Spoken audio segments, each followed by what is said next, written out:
Views and opinions of the hosts and guests are their own and do not necessarily reflect the views of the management and staff of Guardian Radio.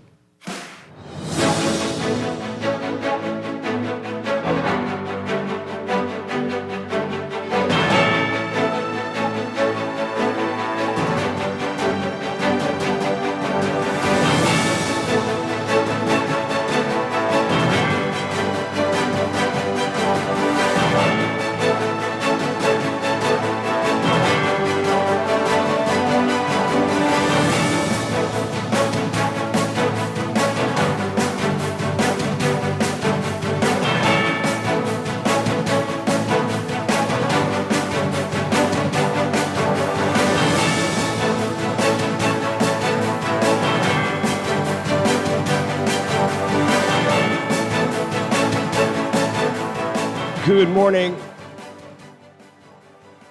The ex-police staff association chair convicted on drug trafficking charges. The U.S. seeking at least 5 years for a former Defense Force officer in a mass drug trafficking case. The government says these VAT cuts will cost $15 million and shantytown demolitions to ramp up. It's all straight ahead this morning. I'm Dwight Strachan, and this is Morning Blend. Wake up, it's a new day. Wake up, it's a new day. It's the start of a new way. Don't you know that it's the start of the end of the old way. Wake up, it's a new day. Good morning again, Bahamas. It is Friday, January 16th, 2026. This is Morning Blend on Guardian Radio 96.9. Again, I'm Dwight Strachan. In a moment, Ricardo Wells will be joining us. Also this morning, we're going to be talking about breast cancer and colon cancer, two common cancers here in the Bahamas, what you need to know to protect yourselves. And later, we will get a preview of this weekend's Step Into Wellness event. Find out everything that you need to know about that. That's all ahead on this Friday. But first, time for the overnight, the latest breaking news from while we're sleeping, and the top national and international headlines this morning.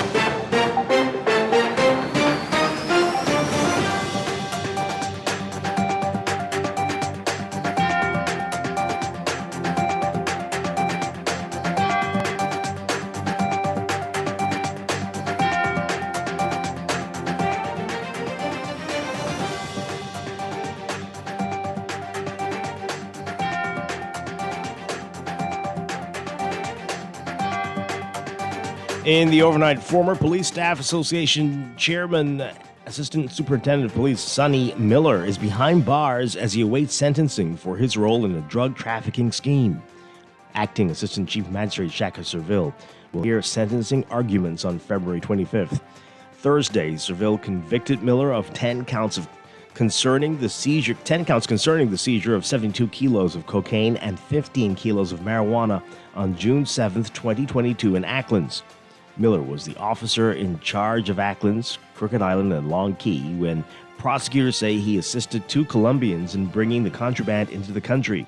The Colombians testified as cooperating witnesses as after they took a plea deal and received 60 months in prison in 2023. They told the court that they left Venezuela with 3 kilos of cocaine and 15 kilos of marijuana, and after landing at the airport in Acklands, a man pulled up in a truck and handed them a phone. After speaking to the person on the phone, they got the impression that a policeman would assist them. After the man in the truck left, a tall man with a big belly, we're told, wearing civilian clothing arrived in a police SUV. They testified that the man assisted them in offloading the drugs and opened the trunk of the SUV and its doors. The man even provided a metal tub to put the drugs in, but his countenance changed after they heard a helicopter approaching. The men say Miller tossed the drugs out of the police vehicle, pulled a gun on them, forced them to lie on the ground, and fired several shots and told them they were under arrest. He then motioned to the helicopter to approach. Video footage of the helicopter appeared to corroborate their version of events.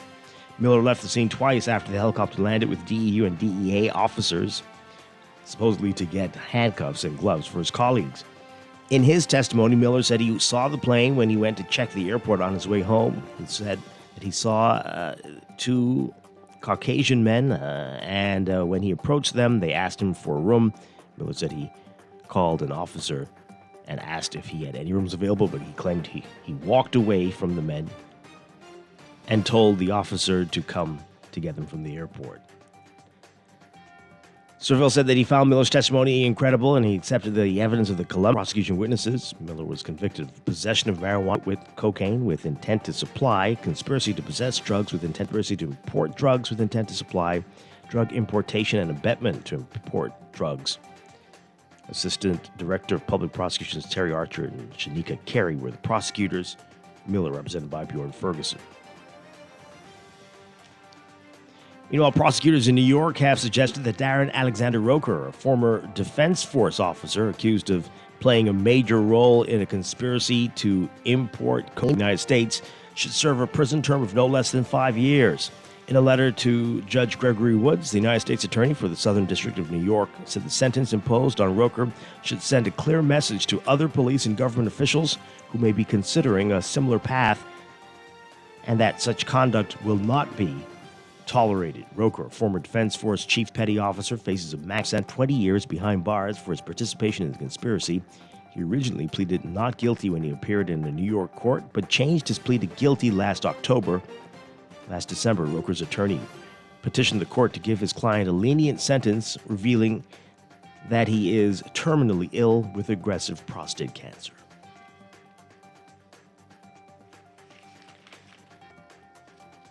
Minister of Works and Family Island Affairs Clay Sweeting condemning the behavior of individuals shown in viral videos last week, screaming at officers who were conducting shantytown demolitions in Russell Island in Eleuthera. He's pledging that in the coming weeks, authorities will clear unregulated communities in more family islands and also in New Providence. In the videos, a man and a woman were heard yelling at members of the Unregulated Communities Action Task Force, and they refused to leave the premises. The man demanded officers get off the property, claiming that he owned it, while the woman hurled racial slurs at the officers, referring to them as slaves and using other degrading language. Sweeting called the conduct of those individuals unacceptable and said it does not reflect the community spirit and the residents of Spanish Wells. Minister of Economic Affairs Michael Halkita says that the government anticipates broader economic growth to compensate for the loss of $15 million in revenue associated with the impending decrease in value-added tax on groceries.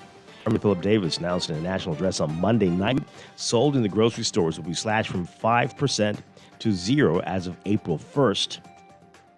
Halkita says the decision was motivated by the recent improved economic outlook for the Bahamas.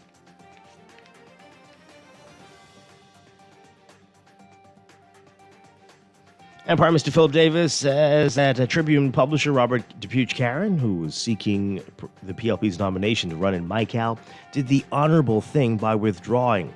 DePuch-Caron, in a letter to PLP Chairman Fred Mitchell, said the decision was due to concerns regarding a potential conflict of interest with his weather forecast organization. That organization entered into a $400 million heads of agreement with the government last year for the improvement of meteorological services in the country and the establishment of the first next-gen meteorological watch office in the Caribbean. The Prime Minister saying, quote, he said he has withdrawn, but he's throwing his full support behind us, and whoever we choose to be the candidate is going to support. Davis says that at this time, the PLP does not have a replacement in mind for DePuch-Caron. Overseas, Venezuelan opposition leader Maria Corina Machado says she presented her Nobel Peace Prize medal to U.S. President Donald Trump at the White House Thursday, even as he has questioned her credibility to take over her country after the U.S. ousted then-President Nicolas Maduro. The Nobel Institute has said that Machado could not give her prize to Trump, an honor that he has coveted, though. Even if the gesture proves to be purely symbolic, it was extraordinary given that Trump has effectively sidelined Machado, who has long been the face of resistance in Venezuela. He signaled his willingness to work with acting President Delcy Rodriguez, who has been Maduro's second-in-command. Machado telling reporters after leaving the White House and heading to Capitol Hill, quote, "I present the President of the United States the medal, the Nobel Peace Prize, as a recognition for his unique commitment with our freedom." Trump confirmed later on social media that Machado had left the medal for him to keep, and he said it was an honor to meet her, saying, quote, "She is a wonderful woman who's been through so much. Maria presented me with her Nobel Peace Prize for the work I have done." In a post, he said, quote, "Such a wonderful gesture of mutual respect. Thank you, Maria." The White House later posted a photo of Machado standing next to Trump in the Oval Office as he holds the medal in a large frame. A text in the frame reads, quote, "Presented as a personal symbol of gratitude on behalf of the Venezuelan people in recognition of President Trump's principled and decisive action to secure a free Venezuela." Trump has raised doubts about his stated commitment to backing democratic rule in Venezuela, though giving no timeline on when elections might be held. Machado indicated that he had provided few specifics on that front during their discussion. She did not provide more information on what was said.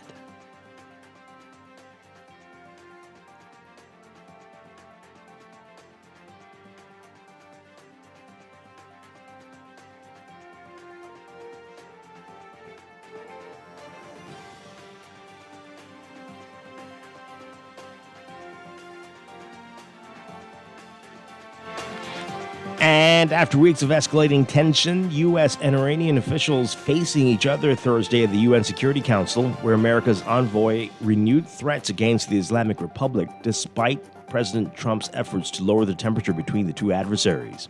The U.S. was joined by Iranian dissidents in rebuking the government's bloody crackdown on nationwide protests that activists say have killed at least 2,677 people.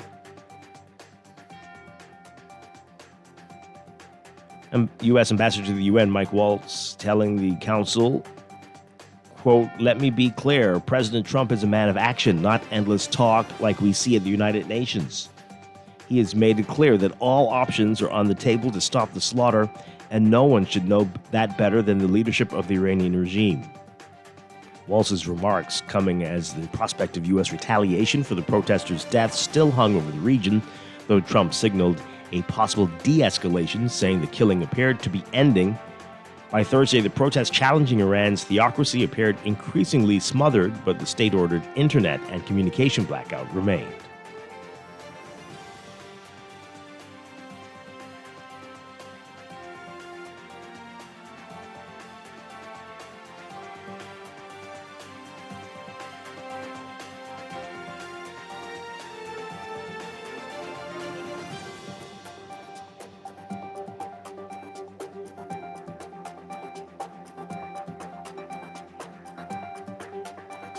And trumpets and drums played solemnly at Havana's airport Thursday as white-gloved Cuban soldiers marched out of a plane carrying urns with the remains of the 32 Cuban officers killed during a stunning U.S. attack on Venezuela. Nearby, thousands of Cubans lined one of Havana's most iconic streets to await the bodies as the island remained under threat by the administration of U.S. President Trump. The soldiers' shoes clacked as they marched stiff-legged into the headquarters of the Ministry of the Armed Forces and placed the urns on a long table next to the pictures of those killed. Tens of thousands of people paid their respects, saluting the urns or holding their hand over their heart, many of them drenched from standing outside in a heavy downpour. Thursday's mass funeral was only one of a handful that the Cuban government has organized over the past half-century. The soldiers were part of the security detail of Venezuelan President Nicolas Maduro during the January 3rd raid on his residence to seize the former leader and bring him to the U.S. to face drug trafficking charges.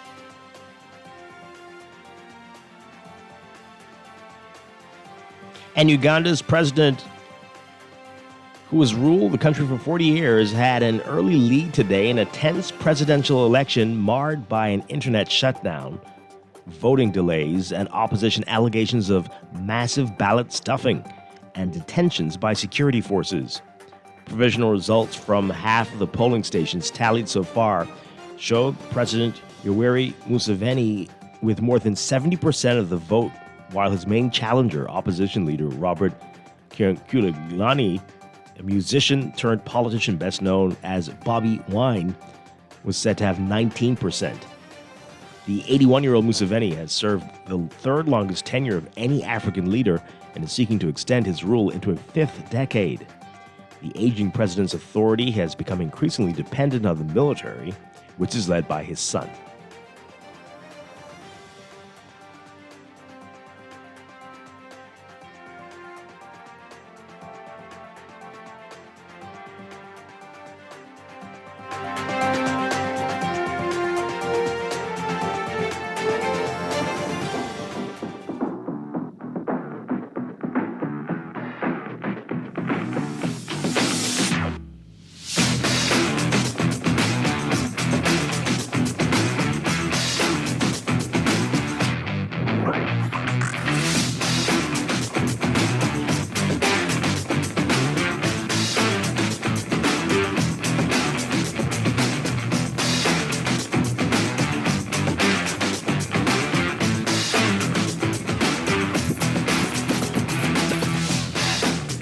In sports, the 2025-26 New Providence Basketball Association season continued Wednesday at the AF Adderley Gym. The TMT Giants defeated the Island Hoops Titans 57-49 in Division I action.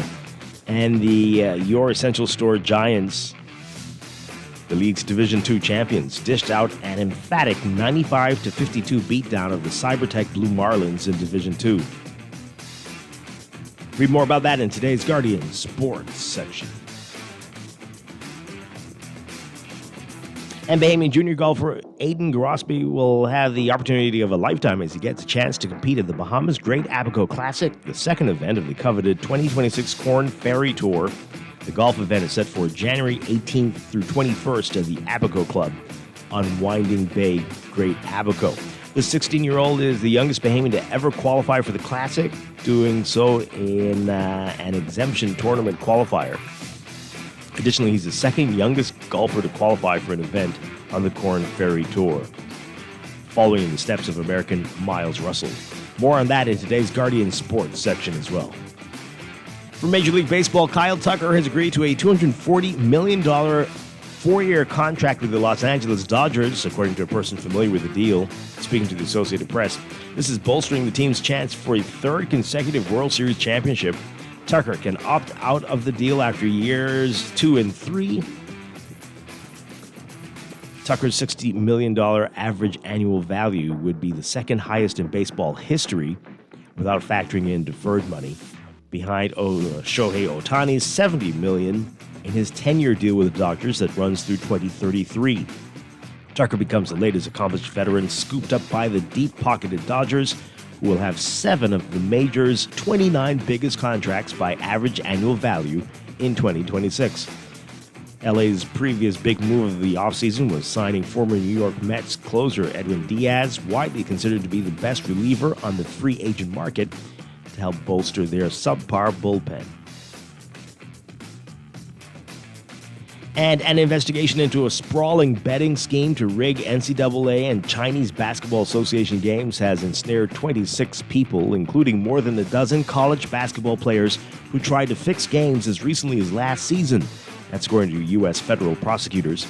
The scheme generally revolved around gamblers who placed bets and recruited players with the promise of big payments in exchange for purposely underperforming during a game. Those fixers would then bet against the players' teams in those games, defrauding sports books and other bettors. Calling it an international criminal conspiracy, U.S. Attorney David Metcalf telling reporters in Philadelphia that the case represents a significant corruption of the integrity of sports. The indictment suggests many others, including unnamed players, had a role in the scheme but weren't charged, and Metcalf says the investigation is continuing. The indictment is the latest gambling scandal to hit the sports world since a 2018 U.S. Supreme Court decision unleashed a meteoric rise in legal sports betting. It follows a federal takedown of illegal gambling operations linked to professional basketball and NCAA lifetime bans on at least 10 basketball players for betting and 2 Major League Baseball players facing federal charges that they took bribes to help gamblers. At sports, and that's the overnight. Time for your first look at weather.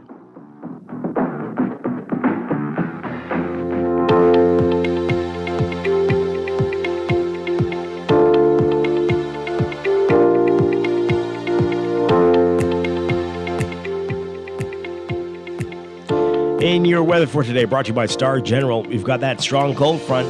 It has moved through now and making its way through the central Bahamas. Expected to move into the southeastern islands by tonight. Expect isolated showers and thunderstorms along with moderate to fresh breezes along the frontal boundary. Winds across the islands will subside today as high pressure builds behind the front. There is a moderate risk of dangerous rip currents and choppy seas affecting all areas of the northern, northwest, and central Bahamas, including Atlantic coastlines. Beachgoers and swimmers are urged to exercise caution and not get into Atlantic waters until conditions improve. For the southeast Bahamas, beachgoers and swimmers are urged to remain near shore. So your forecast for today for the northern half of the country, we're looking at variably cloudy conditions turning fair tonight. Only about a 10% chance of isolated showers. Winds north to northeast at 15 to 20 knots, shifting to, falling to 10 to 15 knots by late morning for the extreme northern islands and shifting northeast at 10 to 15 knots for the rest of the northwest Bahamas.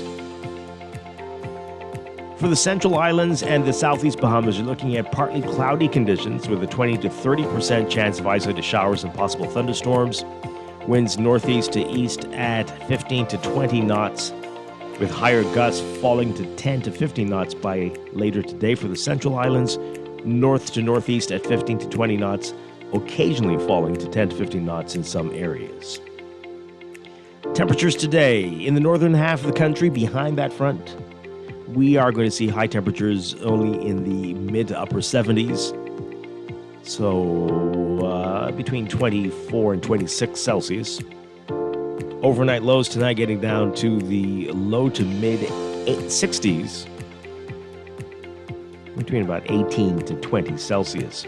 For the central and southeast Bahamas, highs around 84 Fahrenheit, 29 Celsius today. Overnight lows tonight getting down to the mid 70s, around 75, 76 Fahrenheit, 24, 25 Celsius. That's your first look at weather this morning. We'll have more on what to expect this weekend and another cold front that's coming in. That's coming up in our next weather check. This weather check brought to you by Star General Insurance, made simple. Wake up, it's a new day. Wake up, it's a new You are listening to Morning Blend. When we come back, we're discussing the day's top stories right here on your home for fresh news and smart talk all day. Guardian Radio 96.9. start of the end of the old way. Wake up, it's a new day. Wake up, it's a new day. Looking to elevate your gadget game, or are tech troubles simply slowing you down? Escape to a world of innovation at Custom Computers, your go-to store for the latest cutting-edge tech. Whether you need to upgrade your life with the best from Apple and Windows, or your device needs a little TLC, the Custom Computers Know-How Store is the destination for unbeatable expertise and quality repairs. With 2 convenient locations, there's a Custom Computers near you on Patton Street in Palmdale and Caves Village, or call 396-1100. Southwest Plaza has so many stores, I've been trying to find a sensible way to list them all. There's CBS Bahamas, the Ashai Institute, BENC Snack World, Bamboo Shack Bahamas, Air, the Athlete's Foot, and BTC, Games and More, John Bull Fine Threads, Alive, Bahari, Dairy Queen, 700 Wines and Spirits, Sandy's Clocks and Island Lock, Starbucks and Lowe's Pharmacy, plus Marco's Pizza and Lorraine. Southwest Plaza, what a wide array of stores. Southwest Plaza, stop by today and explore. Mommy, are you renting to Santa too? You have Santa.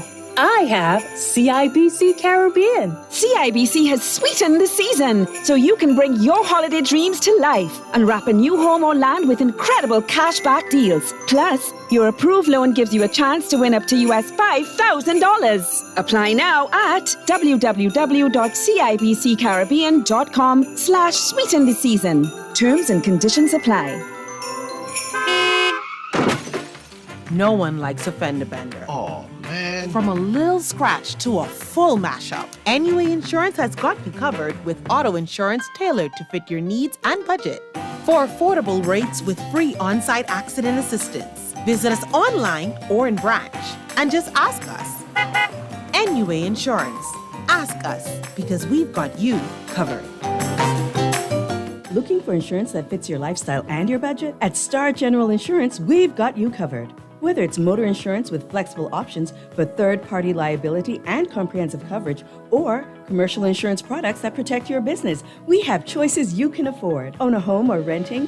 Our home insurance products have just what you need. And for the adventurers out there, we offer marine insurance too. Visit our website or social media pages for contact information and quotes. Star General, insurance made simple. In the world of business, technology is not a choice, it's a necessity. And for businesses that demand excellence, there's only one choice for unparalleled support and cutting-edge technology. Custom Computers. You have challenges and we have solutions. Computing, networking, storage, and printing for enterprises large and small, aligned with premium brands like HP, Microsoft, Konica Minolta, and more. Get tech done the right way with Custom Computers. Call the know-how team at 396-1101.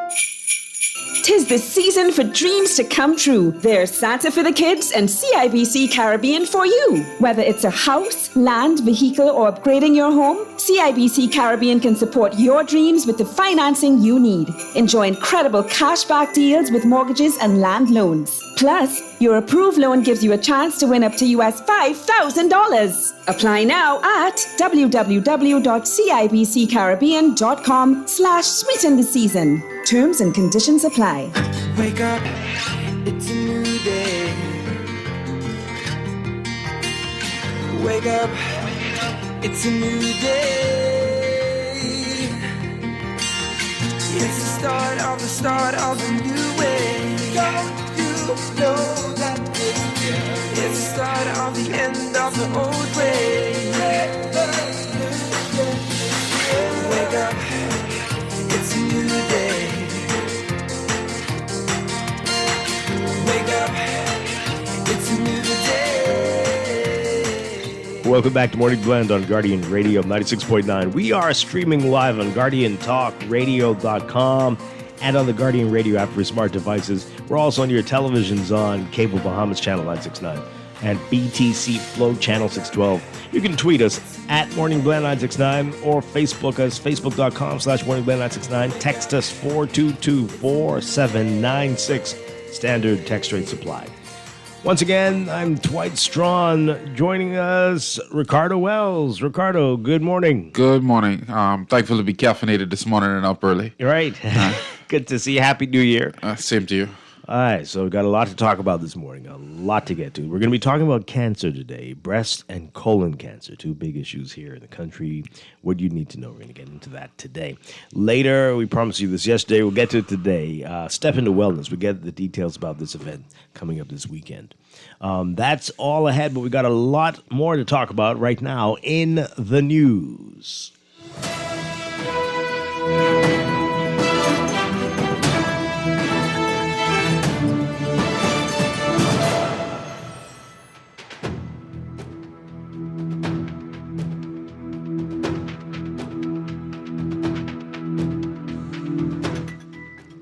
And in the news, quite a bit happening in the country. The big headlines in the papers: ex-police staff association chair convicted on drug trafficking charges. We'll get to that story in just a bit. A couple of things we didn't get to yesterday, I really want to get to today. The Shantytown story, the horrible things the police were hearing when they tried to deal with those in Eleuthera, and the response now from the minister responsible for Family Island Affairs. We're going to get into that. And I do want to get to what the Chief Justice had to say at the opening of the legal year. So there's a lot. I don't know if we can fit all of this in, but we're going to try our best today. But before we get to any of that stuff, I just have to just really... Go ahead. I don't even... I wish I could say the things I said off here. I don't think I could say some of those words. It's best to start somewhere. Venezuela and the U.S., and this has bothered me greatly. I am so disturbed by this. The Venezuelan opposition leader, according to the Associated Press, widely reported by the media, Maria Corina Machado, meeting with Donald Trump, the U.S. president, yesterday, she presented her Nobel Peace Prize to Trump at the White House. And I'm going to read the article. This is even as he's been very vocal about this. He has questioned her credibility to take over her country after the U.S. ousted then President Nicolas Maduro.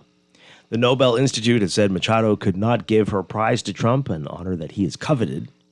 Even if the gesture it proves to be purely symbolic, it was extraordinary given that Trump has effectively sidelined Machado, who has long been the face of resistance in Venezuela. He has signaled his willingness to work with acting President Delcy Rodriguez instead, who has been Maduro's second in command. Well, Machado explaining herself, telling reporters after leaving the White House and heading to Capitol Hill yesterday, quote, I presented the President of the United States the medal, the Nobel Peace Prize, as a recognition for his unique commitment with our freedom. Trump confirmed later on social media that Machado left the medal for him to keep, and he said it was an honor to meet her, saying, quote, she is a wonderful woman, who has been through so much. Maria presented me with her Nobel Peace Prize for the work I have done. Such a wonderful gesture of mutual respect. Thank you, Maria. The White House later posted a photo of Machado standing next to Trump in the Oval Office, holding the medal in a large frame with a text that reads, quote, presented as a personal symbol of gratitude on behalf of the Venezuelan people. Right. When last was she in Venezuela? Anyway, in recognition of President Trump's principled and decisive action to secure a free Venezuela. After the closed-door meeting, Machado greeted dozens of cheering supporters waiting for her near the White House gate, stopping to hug many. She told them without elaborating, quote, we can count on President Trump. Thank you, Trump. Okay. Well, again, we're wishing for all the best for Venezuela and that this everything can be sorted out and they can have free and democratic elections as soon as possible. Hopefully soon. But this action by Machado is just desperate. I want you to tell the people your issue with Why would you do that? Why would you do that? What sense does that make? You want, let's say you have an NBA ring. All right. And you want some from me. And I'm telling people, no, I don't believe Ricardo should get this. Ricardo, no way. And then you come and meet me and you present me with your ring. Yeah. I mean, you can keep it. Don't worry. As she stated, as a symbol. Because I say I'm the best basketball player in the world, even though you've never seen me play. But you, for what? If you did something in support of my country and I felt so strongly about it, I then gift you with something that you covered that I could offer as a gift of gratitude. I'm just saying, it's context. Something that you worked hard for. Yes, that you earned. We've seen it. You used to. I say I should have one. You use the example of an NBA ring. We've seen it before. We've seen NBA players gift the rings to other persons, like their family members, their mother, father, child, and then symbolically, that's commentary presented that in honor of this person, I'm going to bestow this ring upon you. We've seen this sorts of thing, Dwight. But go ahead. I want you to get into exactly how you feel about this issue. Do I need to say more? Yeah. You really? Yeah. I mean, this is a mature thing to do. Are we dealing with mature people here? This is how you. I know he wants it. I'm gonna give it to him. I think we should layer in the context. Maybe he'll feel better about me. Let's layer in the context. What was his exact commentary about her? Potentially becoming the next leader of Venezuela. Should I say it? Can I paraphrase? Yeah. I think he basically said she was a loser. He did not say that. And she had no one had respected her in Venezuela. And he did say that. She wouldn't be able to lead the country. He did say that. He said it had a lot to do with what he deemed the lack of respect that she had. Yes. So let's now add the context that we should always do. But now she's very, very nice because she gave him... But they had this whole discussion prior to the Venezuela thing. I think the bigger question we should be asking is, did he sort of do this to kind of, hey, I'm just saying. That's even worse. What do you think he did this so he could get? Oh, you mean from her or from the Nobel Peace Prize? No, from her. From her? Yeah. I mean, next year you could get your own Nobel Peace Prize if you right. Why wait? Unless you take over other people's countries, more countries. Let's not pretend like more countries. Let's pretend like we've not seen this game before. In the 1930s. And in the 1800s with Napoleon and some, anyway, we could go back so many people. But, oh boy. Anyway, am I the only one who has an issue here? This is, again, my issue is not, I mean, you could give Trump whatever you want, but Machado, I mean, this is desperate and pathetic.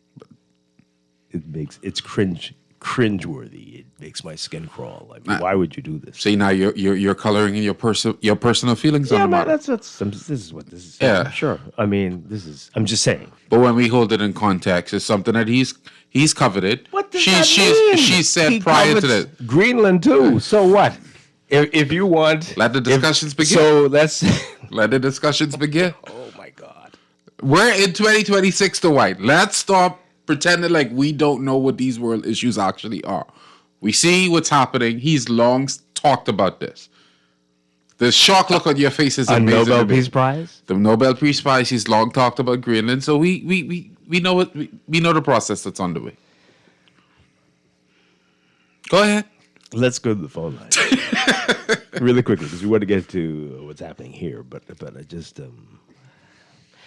caller, make it make sense. Can you make it make sense? Good morning. You're live on the air. Morning, Ricardo. Morning, Dwight. No, it doesn't.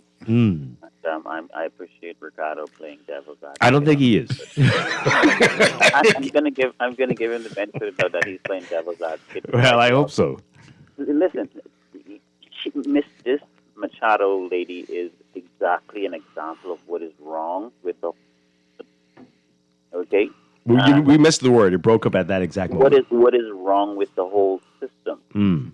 And people like her. Take for example, Mitch McConnell. Donald Trump insulted his wife and said the worst things about her. He didn't stand up to him. Yep. Ted Cruz similarly talked so badly about his father. He didn't stand up to him. Marco Rubio. Wow. And I could go on and on. Little Marco, right? People, exactly, of people who he belittled, disrespected, and said the worst things about, and they refused to stand up to him. Now, let's talk about this lady in in Venezuela, this Machado woman. The very moment he started, when he did the invasion, and he said, she doesn't have the respect of the people and this, and he belittled her, disrespected her hard work to arrive at the position that she's at. That wasn't handed to her. She worked hard and stood up against risked her life in the hemisphere. Risked her life. Exactly.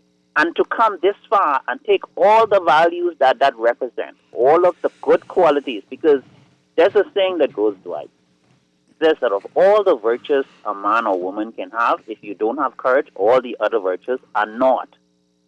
And this is cowardice. Okay? This is the actions of a coward, and I've lost all respect for her. I close by saying this, that there's a saying in the world that goes, evil prospers when good people do nothing, right? But there's also another version of it. It's evil prospers when good people don't do enough. Yeah. And this is a woman who's decided that in all of the evil that Donald Trump represents, that she's not going to do enough. She should have stood up to him because the Nobel Peace Prize has a value. The people who hold it are people who stand for certain qualities in the world. Yeah. And in my view, Donald Trump doesn't represent that and should never have been able to come anywhere close to even touching one of those medals. Have a good day. Wow. All right. Well, you said that very well. Let's take another call. We've got a lot of your text messages. We want to move on soon, but let's hear what you have to say. Can't move on after what? You think it's going to take over the whole show? Yeah. Oh, boy. Caller, good morning. You're live on the air. Good morning, Dwight. How you doing? Doing well. Good morning to your special guest. Nice, strong young man. See, Dwight, I don't understand you are being missing. See, Donald Trump is a strong leader. See, I know you hate Donald Trump. Whatever Donald Trump do, he campaigned for. Donald Trump traveled the world, Russia and all the other places. People respect their leaders. The people in America will talk Trump any kind of how. No man, Trump like to be him and talk me bad and talk you bad back. You know, and John, I don't know what's wrong with John this morning. Trump doing for the campaign and all, he black the country, big and George Bucky. Come on, Dwight, man. What you all want? You all coming to both ways. Sometimes the policemen doing their job, Dwight, I can remember 2 or 3 years ago saying, open this up people for. The policemen doing their job. You got to saw people driving cars on the lights and on the short, all kind of gun in the car, killing people and doing forces, man. Sometimes you got tough people. It ain't easy to be no leader. Trump is not a saint, but he's doing a good job. And thank God he loves the Bahamas. Trump sent the first ambassador of in 30 years in this country. There's a reason why he sent him here, I go on, man. Okay. Well, others have tried to send ambassadors. It just wasn't working with Congress, so it's not that simple. But okay. But I hear you. Well, until he does start to turn his... Anyway. So you can't lay divisive comments like that. I was going to say, I mean, just he walk said away from he it. loves the Bahamas until we do something he doesn't like, and then he'll threaten to take it over. Some of you might like that. I was just about, you took the words right out of my mouth. Until ICE comes and deals with some of you know. Caller, good morning. You're on the air. Hi, are you there? Let's take the other call. Good morning. You're live on the air. Yes, sir. Good morning to all. Good morning. You get some image, right? I don't know why they on the Trump wagon. I don't know, but I really want to address what was in the news yesterday, right? With the Minister of Tourism, right? The Deputy Prime Minister, right? How he stated like the Boundaries Commission, right? How they said that so they said that to him, not to us. That we would need 60 seats, 60 constituencies, right? For there to be some parity in vote in the voters in voting, right? Come on now, and like nobody saying, and nobody reiterate that. You know what I'm saying? That shows to tell you that tells you that we don't have democracy in this place. There's no what you call it, no majority rule. If there's no parity, you know what I mean, and numbers in the constituencies. You see, so I mean, when are we going to, we should at least have, you know what I'm saying? Why is there no policy, no excuse for parity in Nassau? I hear you. It's a very interesting point. Yeah, thank you very much. Appreciate it. Well, I mean, that does speak to local government. And I thought that is what would have come out of that conversation. We don't need to load more persons in the House of Assembly to establish that parity. We could kind of move some of the power out of the House of Assembly, give it to local councils, give it to local governing bodies to allow them to actually manage the running and the affairs of these communities. Yeah. We don't need to put 60 more people, 30 more people in the House of Assembly. Give some of that power to people across the country. Yeah, absolutely. All right, let's get to these text messages. This person says here, that's called sucking up to Trump, even though he dissed her. Boy, we used to do a lot of sucking up in this country then. We got to get to that. If we could call it out up north, we got to start calling it out here. That's all I'm saying. And what all have we given away to people? The other day I was driving to work. I heard the show we was talking about the Prime Minister feeding people cake. I'm just saying. If we could call it out, is that on the same level as this? It's not. We're a smaller country, Dwight. Both are disgusting. This is what I'm saying. If we're gonna call it out up north, we got to call it out here. A lot of these tenants are. We called that one out. A lot of those tenants that we see now unfolding in the Bahamas. In the U.S., you have people in the Bahamas that kind of want the same thing here. Wow. So you had a caller 2 calls ago that spoke about Trump being a strong leader. I disagree with that a lot. But at the same time, you see these things where he's putting his country, and I hate to say the phrase like this, first, second, and third. First. All right. This person says here regarding Trump, Venezuela, Greenland, and etc. No one feels more like they're living in the twilight zone than me. Well, it's debatable. There's plenty of people who feel that way. Should visit Greenland. So we should all visit before then we can compare. Right. I say it's perfect. Now the Venezuelan people know exactly who she is. More leaders should give away their honors to people they admire. Okay, I can't read the rest of that. Y'all end up calling people daddy. Wow. She might as well have done that. Anyway, Machado clearly demonstrates what someone is prepared to give up in the dark by what they're prepared to give up in the light. Ooh, well, that one seems a little harsh. Okay, wow. Anyway, I thought you and your liberal friends said Trump was lying about drugs coming from Venezuela, but somehow drugs from Venezuela made it to the Family Islands. Nobody said that. Nobody said that, but we just said you just can't arbitrarily blow up every boat that is sailing in the Caribbean Sea, right? Well, it wasn't every boat. plenty votes. You sound jealous, Dwight, just like your friends on CNN and MSNBC. Okay. Dwight, I think they kind of have you figured out. This. What? I'm sure her. Oh no! Now see, let's. I mean, this is getting disrespectful now. Maybe we should change the subject. Was it disrespectful? Before? It was disrespectful when one of the callers just referred to it as that woman. That was disrespectful. We can't call it out one way and don't call it out the next. Right. Well, this is terrible. I don't think I should read that. I kind of now want to read it. Gosh, look at that. No, right? Wow. That's horrible. Okay. No, I'm not gonna read that one. Yeah, that's very bad. Why? Oh boy. This person says that people need to stop playing around with Trump, thereby enabling this bad behavior. He wants Greenland, so let the talks begin. There should be no talks. Where does it stop? Ask JJ. Oh, the caller and your host if they would have talks with someone when they decide they want something of yours.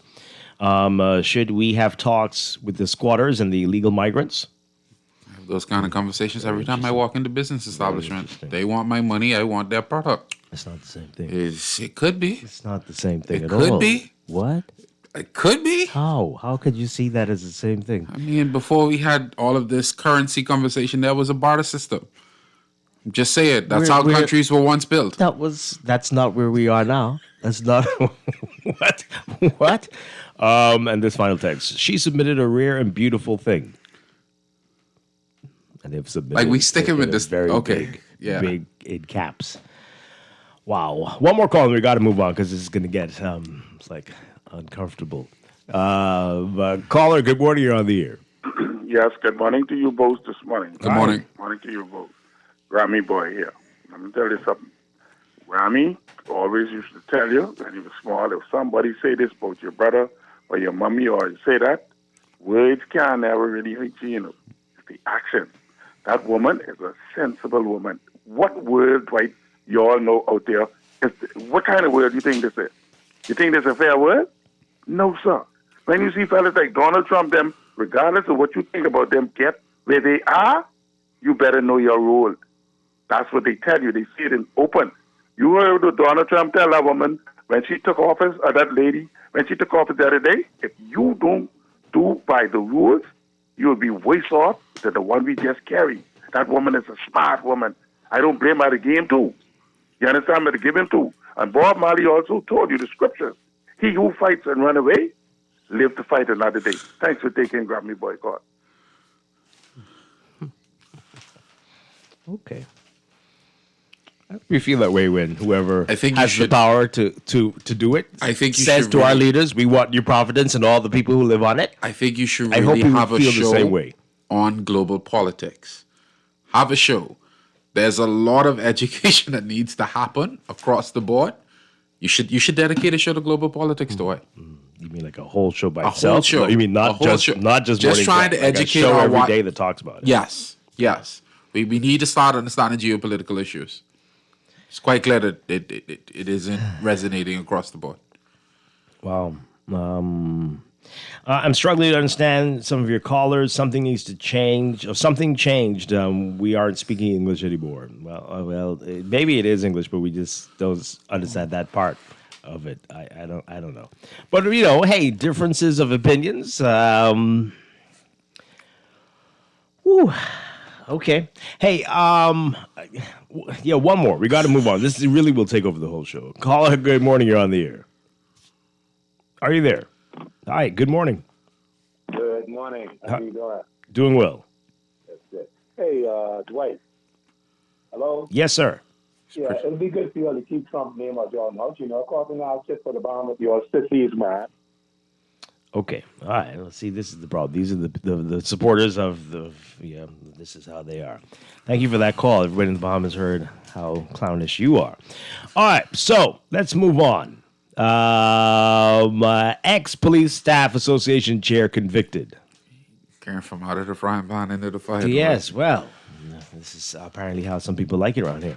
RT's Davis writing about it today. Former Police Staff Association Chairman Assistant Superintendent Sonny Miller is behind bars as he awaits sentencing for his role in a drug trafficking scheme. Acting Assistant Chief Magistrate Strachan Serville will hear sentencing arguments on February 25th. On Thursday, Serville convicted Miller of 10 counts concerning the seizure of 72 kilos of cocaine and 15 kilos of marijuana from June 7th, 2022 in Acklands. Miller was the officer in charge of Acklands, Crooked Island, and Long Key when prosecutors say he assisted 2 Colombians in bringing the contraband into the country. So the Colombians, Christian Arizabala, I hope that's how he says it, and Christian Aragon testified as cooperating witnesses when they took a plea deal and received 60 months in prison in 2023. They told the court that they left Venezuela with 400 kilos of cocaine and 15 kilos of marijuana, and after landing at the airport in Acklands, a man pulled up in a truck and handed them a phone. After speaking to the person on the phone, they got the impression that a policeman would assist them.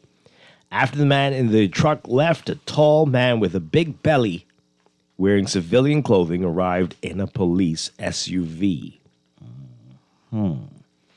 They testified that the man assisted them in offloading the drugs and opened the trunk, I guess the hatch of the SUV, and its doors. The man even provided a metal tub to put the drugs in, but his countenance changed after they heard a helicopter approaching. The men say Miller, I guess they assumed it was Miller, tossed the drugs out of the police vehicle, pulled a gun on them, forced them to lie on the ground, and fired several shots and told them they were under arrest. He then motioned to the helicopter to approach. Video footage from the helicopter appeared to corroborate their version of events. Miller left the scene twice after the helicopter landed with DEU and DEA agents, ostensibly to get handcuffs and gloves for his colleagues. In his testimony, though, Miller said he saw the plane when he went to check the airport on his way home. He said he saw a plane and the 2 Caucasian men, and when he approached them, they asked him for a room. Miller said he called an Officer Cooper and asked if he had any rooms available, but he claimed that he walked away from the men and told Cooper to come to the airport and bring backup. Miller said that he decided to use the tact and pretend that he was helping the men because he was alone. He admitted that he drew his gun on them as the helicopter approached because he knew help was there. Miller said that he was initially congratulated about the drug seizure by then Commissioner of Police Paul Roll and then head of the Drug Enforcement Unit, Chief Superintendent Roberto Goodman. He said days later, police showed up at his home, seized his phones, and searched for drugs. He was later arrested and charged after he was questioned.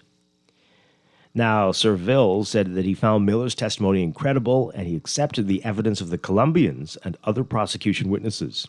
Miller was convicted of possession of marijuana and cocaine with intent to supply, conspiracy to possess drugs with intent to supply, conspiracy to import drugs with intent to supply, drug importation, and abetment to import drugs.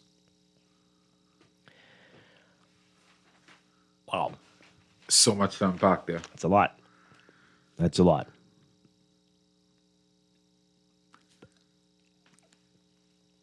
So, Acting Assistant Chief Magistrate Strachan Serville, again, not buying Miller's story. Well, he deemed it incredible. I'm trying to process it, but... Let me ask a question like this, because I have to. It's a lot. What is the security element at the Acklands Airport? Because the head of the Acklands Police Department. What is the security element at the Acklands Air Force? Because he said he checks on it as on his way home. Oh, okay, apparently. okay. That's And he was the only extent. person that saw this plane land. These guys are just standing on the runway, no documents to be processed, none of that. Just standing on the runway, and he's like, "Hey, let me go and check these 2 random guys." Okay, all right. Hey, there's so many questions here. It's family island life. Family island life is wild. Wow, that's crazy. That's a wild story. Some of you all are living some very exciting lives. My goodness. Okay, so well, that's that. I want to see the transcript of his testimony. I have to now. Everybody, I would love to read the whole thing. It is really quite a movie. But it is another black guy for the Royal Bahamas Police Force. Yeah. During my time as a reporter, I was a reporter at the time when Mr. Miller served as Police Staff Association president, and is the way this thing swayed. That deserves to be a book, because you would have never imagined this could be the outcome of the person you saw back then. He had such a good fight to improve the quality of life for officers at that time. He was pushing really hard to improve insurance, all sorts of things, and then now to see this as the outcome, bizarre. Wow. Are you buying any of the? Is his story likely? Is it possible that could have gone like that? That's why I need to see the full context, because I just can't imagine the entire scenario the way he presented it. I'm driving home. There's a plane on the runway. I'm going to pull up to the airport, go to the runway. Are you the person that's supposed to check documents? Where's immigration? You know, who signaled that this plane was coming in? Who alerted? Where's the... Like, all of these things now need to be answered. Clearly, it was a private flight.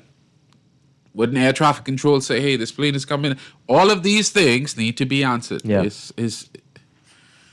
Yeah, and did he call? Did he really call for the backup? You know, what happened there? They searched his phone, so clearly something alerted somebody. I mean, like, obviously, I don't know if we can open the phone lines for this, because some people really have a lot of weird things to say. I want you to. 323-6232.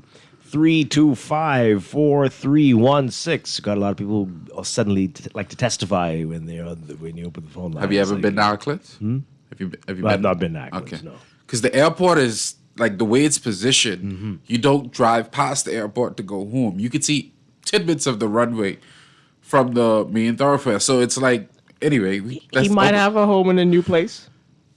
The airport is surrounded by, I think, like 2 bars and restaurants.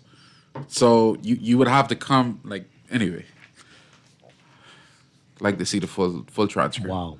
325-4259. Call us toll free 242-300-5720. You can tweet us, you can Facebook us, you can text us 422-4796. Wow. All right.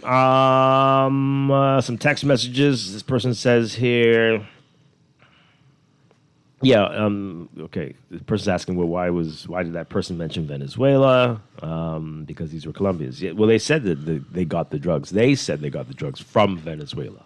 The texter says, this story is almost a year old. It did not mention that the helicopter had video. The original telling of how the Colombians feared for their lives as Miller cursed and threw the drugs down and pulled the gun on them was quite comical. Okay.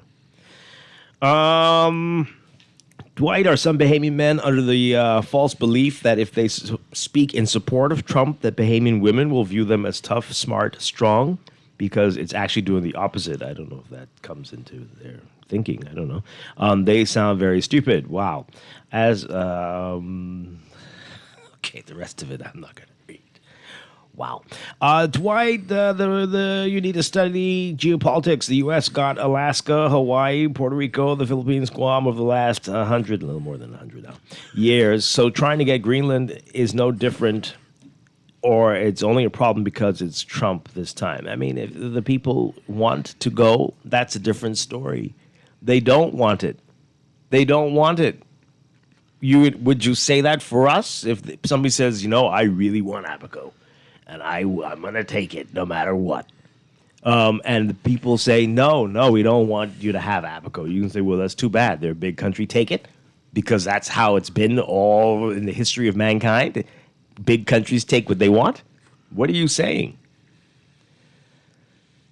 Okay. I'm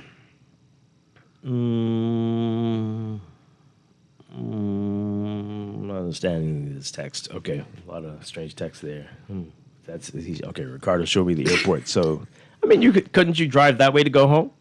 Yeah, but that's what I'm saying. It's literally tucked away in a corner. This is the highway. You're not able to see a plane on. You can if the brush is cut low. That's what I'm saying. Okay. So, I guess he's the only security there. It's a very underpopulated island. So that's happening.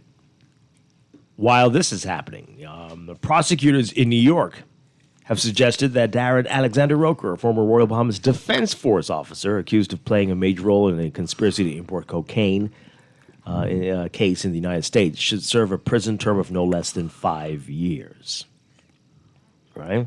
In a letter to Judge Gregory Woods, the United States attorney for the Southern District of New York, said the sentence imposed on Roker should send a clear message to other police and government officials who may be considering a similar path that such conduct will not be tolerated. Roker, former Defense Force Chief Petty Officer, faces a maximum sentence of 20 years behind bars for his participation in the conspiracy. He originally pleaded not guilty when he appeared in a New York court, but changed his plea to guilty last October. In December, Roker's attorney, Martin Roth, petitioned the court to give his client a lenient sentence, revealing that his client is terminally ill with aggressive prostate cancer. Roth requested Roker be returned to the Bahamas under supervised release with no further prison time imposed because of his illness. What? Oh, boy.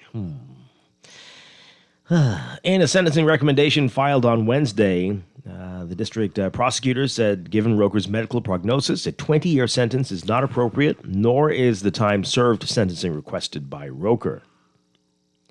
And it said, quote, as reflected in the conduct at issue in this case and other similar prosecutions involving rampant corruption that aids cocaine trafficking of this magnitude, corrupt officials like the defendant are essential cogs in the distribution of cocaine to the United States. The sentence imposed should send a clear message to other police and government officials considering a similar path that such conduct will not be tolerated. The sentencing recommendation from the district outlined the substantial facts of the conspiracy allegations, prosecutors noting that since 2023, the U.S. Drug Enforcement Agency and the Southern District of New York have been investigating a large-scale narcotics trafficking conspiracy involving the smuggling of vast quantity of cocaine into America, saying that this drug trafficking takes place under the corrupt protection of Bahamian government officials, including high-ranking members of the Royal Bahamas Police Force and the Royal Bahamas Defense Force, who facilitate the receipt, protection, and safe passage of illicit cocaine shipments through the airports and ports of the Bahamas in exchange for bribe payments. That should have been the headline. My God. That's the prosecutors saying that. Do I need to read that again? I think I should. And see, this is where I'm confused with this whole process. Is that not enough for us as a country? We talked all that noise about Trump in the first segment. Is that not enough for us as a country to say, hey, maybe we should properly investigate this stuff? Now, we were told, right, that when all this came out, that the police force here were going to conduct an investigation, right? Anything happening with that? Have we heard anything about that? Is there even an investigation? Will there be one about what we saw over the weekend? Because that's a strong condemnation. This is very that needs serious. to be addressed immediately. Let's read that again so that there can be no doubt. This is, again, the Southern District of New York. The prosecutors in this case are saying this drug trafficking takes place under the corrupt protection of Bahamian government officials, including high-ranking members of the Royal Bahamas Police Force and the Royal Bahamas Defense Force, who facilitate the receipt, protection, and safe passage of illicit cocaine shipments through the airports and ports of the Bahamas in exchange for bribe payments. Airports and ports.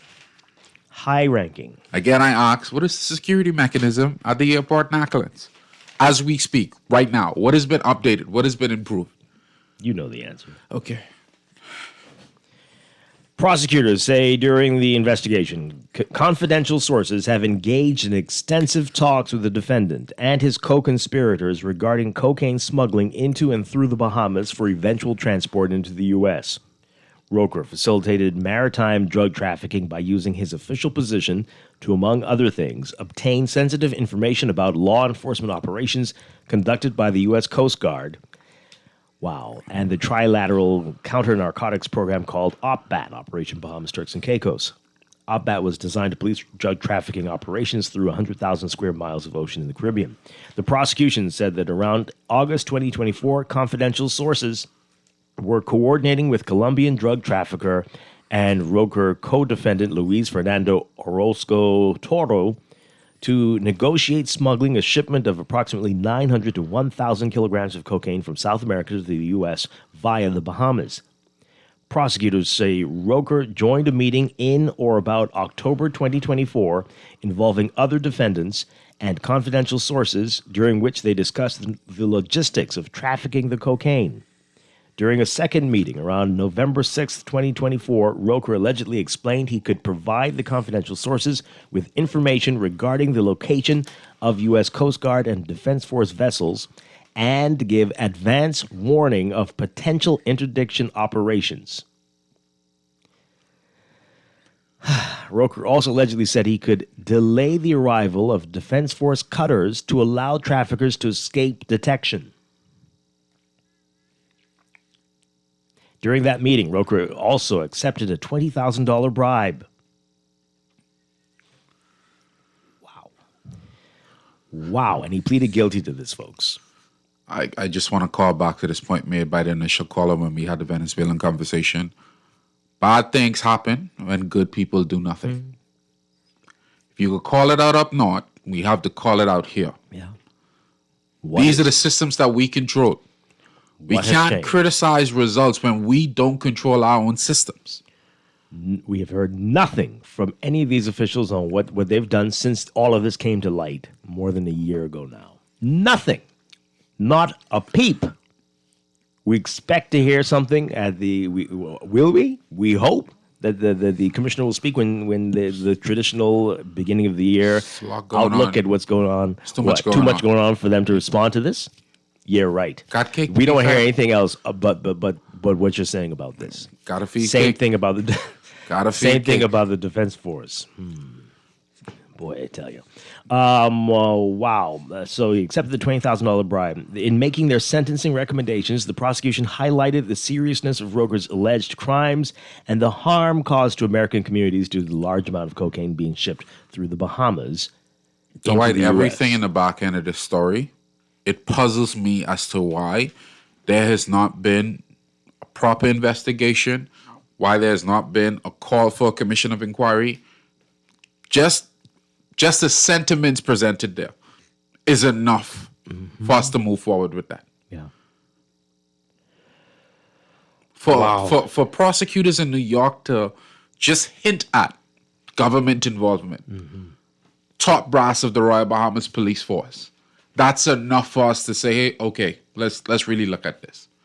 And we're going on as business as usual. And I'm very curious. I mean, when his lawyer says that he should be allowed to come back home to serve out his final days, where? Because, I mean, this is grounds for almost treason, right? I mean, this is some crazy stuff here. And then another caller said earlier, we have, for the first time in a long time, a U.S. ambassador to the Bahamas. He alluded that there could be reasons for that. All I'm saying is, these are the things that you should deal with before another country steps in to deal with it for you. My God. And this is the point we're at now. Right. This is the point we're at. Because the next thing you know, you raise questions about all boats coming into the Caribbean Sea. This is how you get to those points. Just take a look at Venezuela. That's all we got to say. When they feel they have to deal with something to stop drugs coming into the country, what will happen to other countries that are doing that? We got to go to the news. This is Morning Blend on Guardian Radio. Stay with us. Guardian Radio 96.9 FM. Streaming on GuardianTalkRadio.com and the Guardian Radio app. Nassau, Bahamas.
Welcome back to Morning Blend on Guardian Radio 96.9. We're streaming live on GuardianTalkRadio.com and on the Guardian Radio app for smart devices. We're also on your televisions on Cable Bahamas, Channel 969, and BTC Flow, Channel 612. You can tweet us at Morning Blend 969 or on the text us 422-4796 on the Guardian Radio text line, powered by BTC. And now at 8:22, it is time for another check of your weather for today, brought to you by Sherwin-Williams.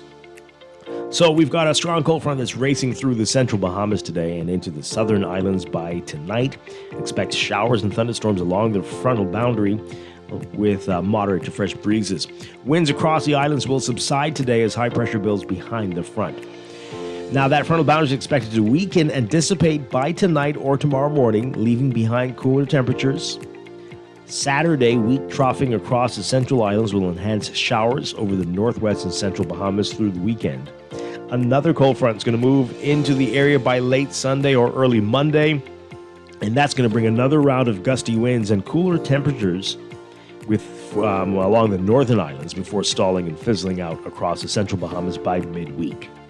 So for today, there is a moderate risk of dangerous rip currents and choppy seas affecting all areas of the northern half of the country and the central Bahamas, including Atlantic coastlines. Beachgoers and swimmers visiting beaches in those areas urged to exercise caution and not venture into Atlantic waters until conditions improve.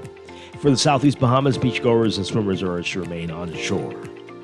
For today, for the northern half of the country, variably cloudy, turning fair at night. Partly cloudy for the southern half of the country, the central and southeastern Bahamas. Higher rain chances for the southeastern islands. High temperatures in the mid to upper 70s only for the northern half of the country, around 25, 26 Celsius.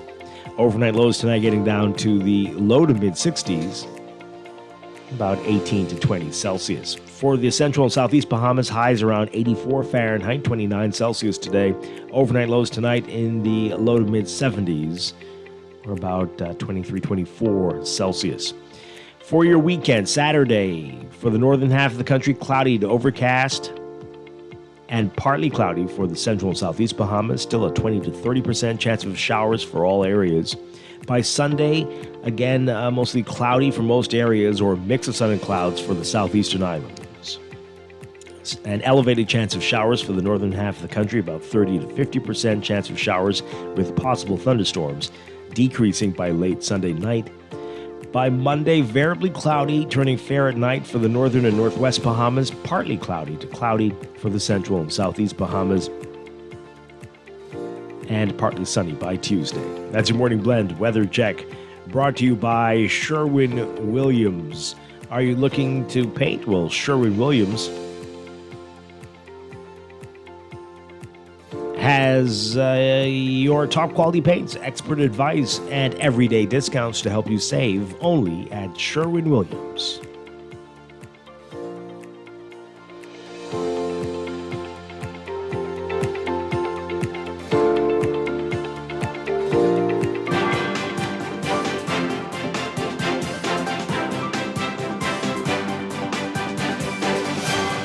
And time for Check of Traffic, brought to you by RBC. With RBC, your ideas happen here.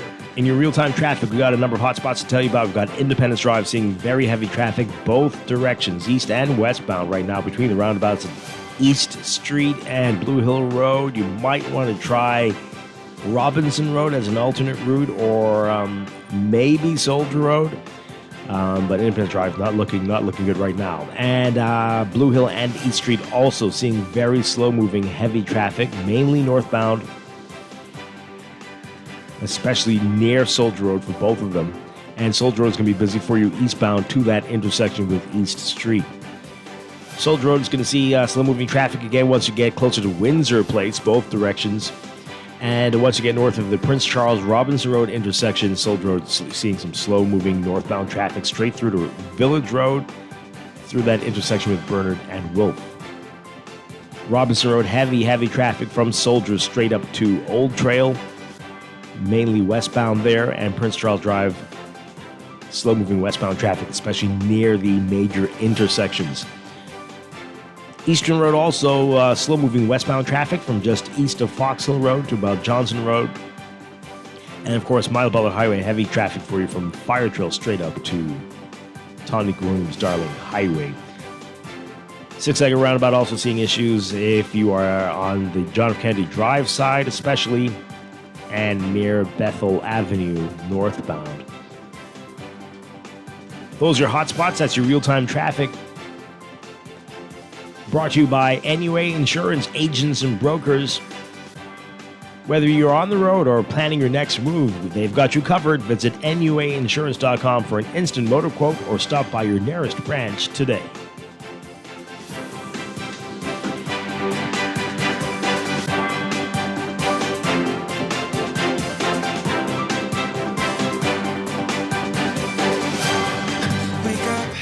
Shop at Sherwin Williams. Only get the best service in the Bahamas then. The love is really, really strong in Sherwin-Williams. We don't just sell paint. We service you with a smile, good hearts, mind, soul, and body. And we love our customers as much as we love ourselves. Yes. Real talk. I'm not just saying this Real talk. to impress myself. We love to go beyond with customer service. So they feel delighted to come in Sherwin-Williams because they know I can either see Dee Dee, or I can see Shelly, or one of our other wonderful staff members. We treat our customers with the respect of our boss because there are many paint companies they could choose to go to. No, baby. If they go to some other paint companies, so I gonna get this little thing at the end of the week. We want to make sure you get that little ting, Shelley. Come visit Shelley and Dee Dee at Sherwin-Williams, Bahamas, and you'll surely find colour in every day. Wake up, it's a new day. No one likes a fender bender. Oh, man. From a little scratch to a full mashup, NUA Insurance has got you covered with auto insurance tailored to fit your needs and budget. For affordable rates with free on-site accident assistance, visit us online or in branch and just ask us. NUA Insurance. Ask us because we've got you covered.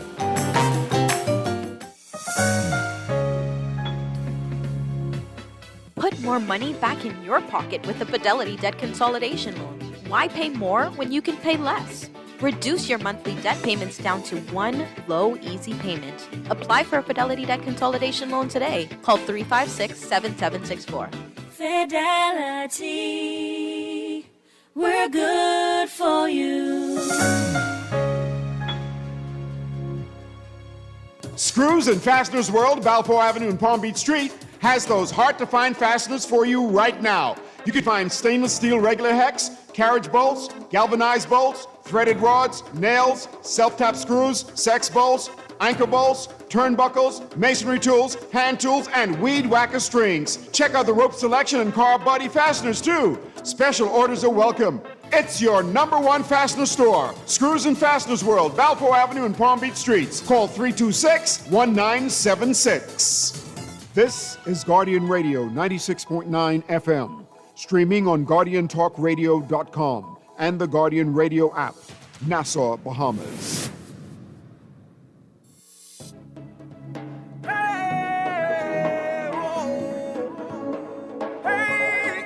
Well, it's not the hour.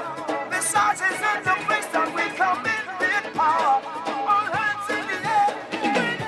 Wrap this up. Ain't no more working today. Close up shop. Everything else got away.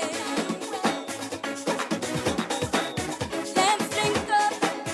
I can't wait to hit the floor. Play me some music. That's all I came for. Let the rhythm take you over, don't be shy. 'Cause we get my head to dance away the night. It don't matter where we go, it's up to you to do it. All right, party people, drinking rum, 'cause we having fun. We gon' live it up till the weekend done. 'Cause we gon' We are back with Morning Blend on Guardian Radio 96.9. Dwight Strachan along with Ricardo Wells on this Friday morning. Soon happy hour. Coming up in just a few minutes, we're going to be talking about breast and colon cancer in the Bahamas.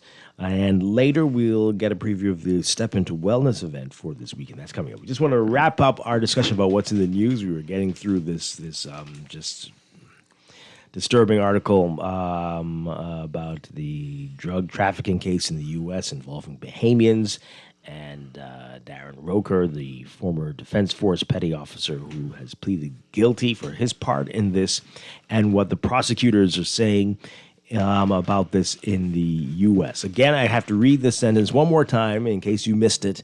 What the prosecutor, the Southern District of New York, what the prosecutors are saying about Roker and what's going on in the Bahamas as relates to drug trafficking. This is not a story from the 80s, not a story from the early 2000s. This is what's being said right now about the Bahamas. It feels like the 80s. Though. It feels like, oh my God, another world. I wasn't here, but they told me stories. Good Lord. Again, this drug trafficking takes place under the corrupt protection of Bahamian government officials, including high-ranking members of the Royal Bahamas Police Force and the Royal Bahamas Defense Force, who facilitate the receipt, protection, and safe passage of illicit cocaine shipments through the airports and ports of the Bahamas in exchange for bribe payments.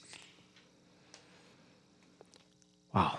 Again, they're saying that Roker accepted a $20,000 bribe in a meeting.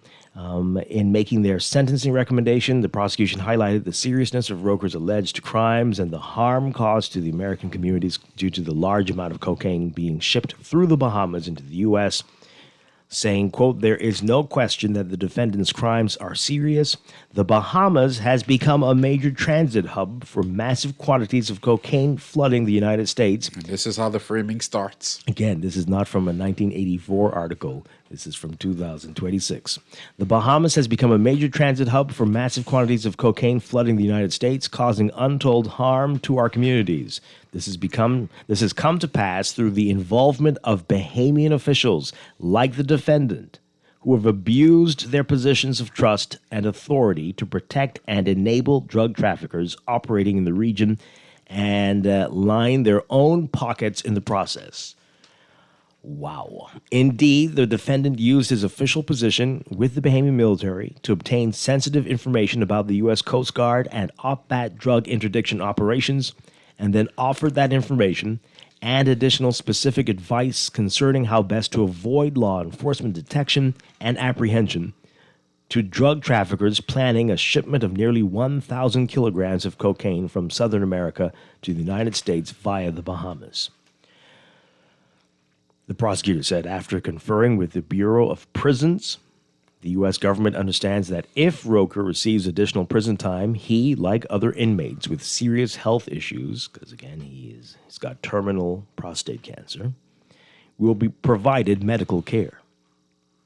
The BOP, that's the Bureau of Prisons, has conveyed that it is equipped to manage these medical needs, but nevertheless, in light of the defendant's prognosis, the government does not believe that a guideline sentence of 240 months imprisonment would be appropriate in this case.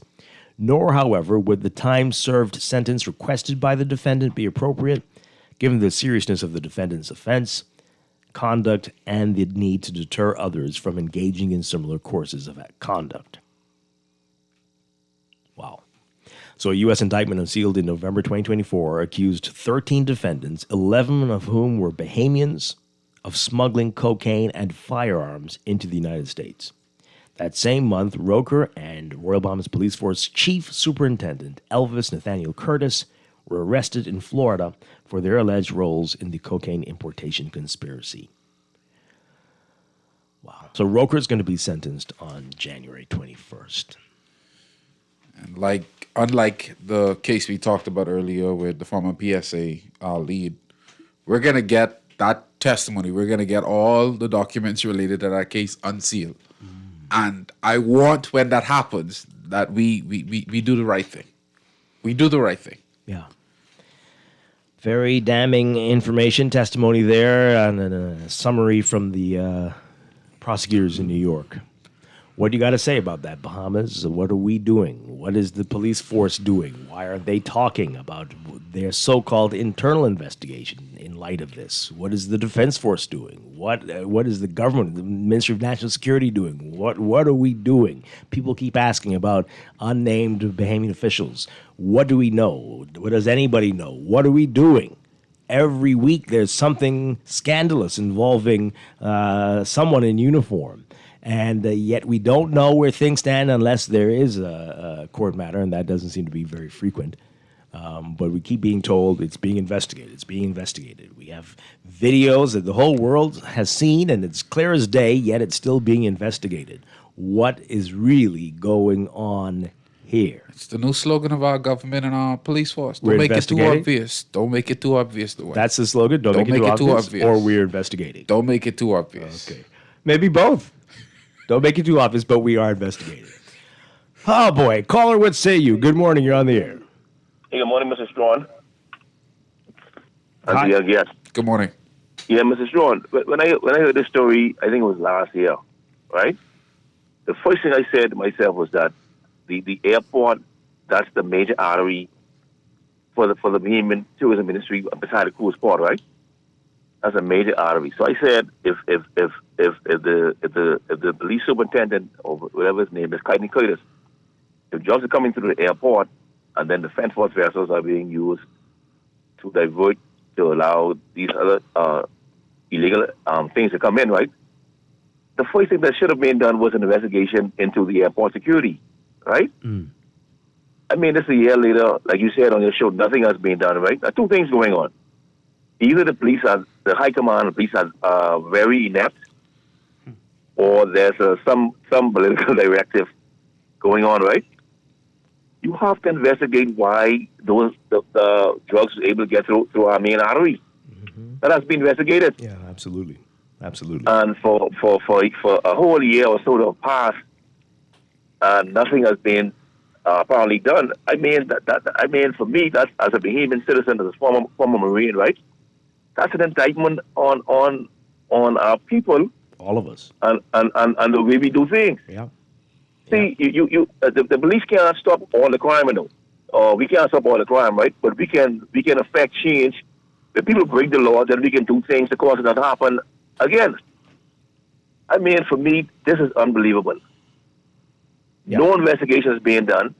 There's no update to the public, and see something like this. This is a matter of national security because I don't hear from the commissioner, the guy named Mr. Raymond, right? The Minister of National Security. Yeah. Mm-hmm.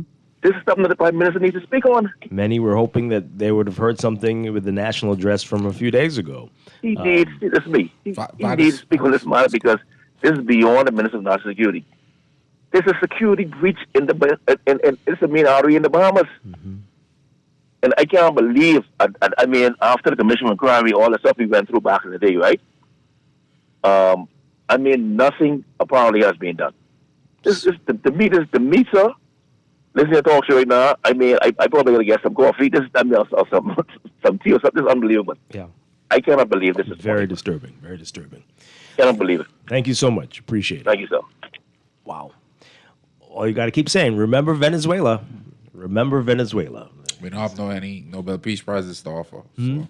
And no oil, maybe. But they might want to stop. If they're very serious, they might say it's time to stop this.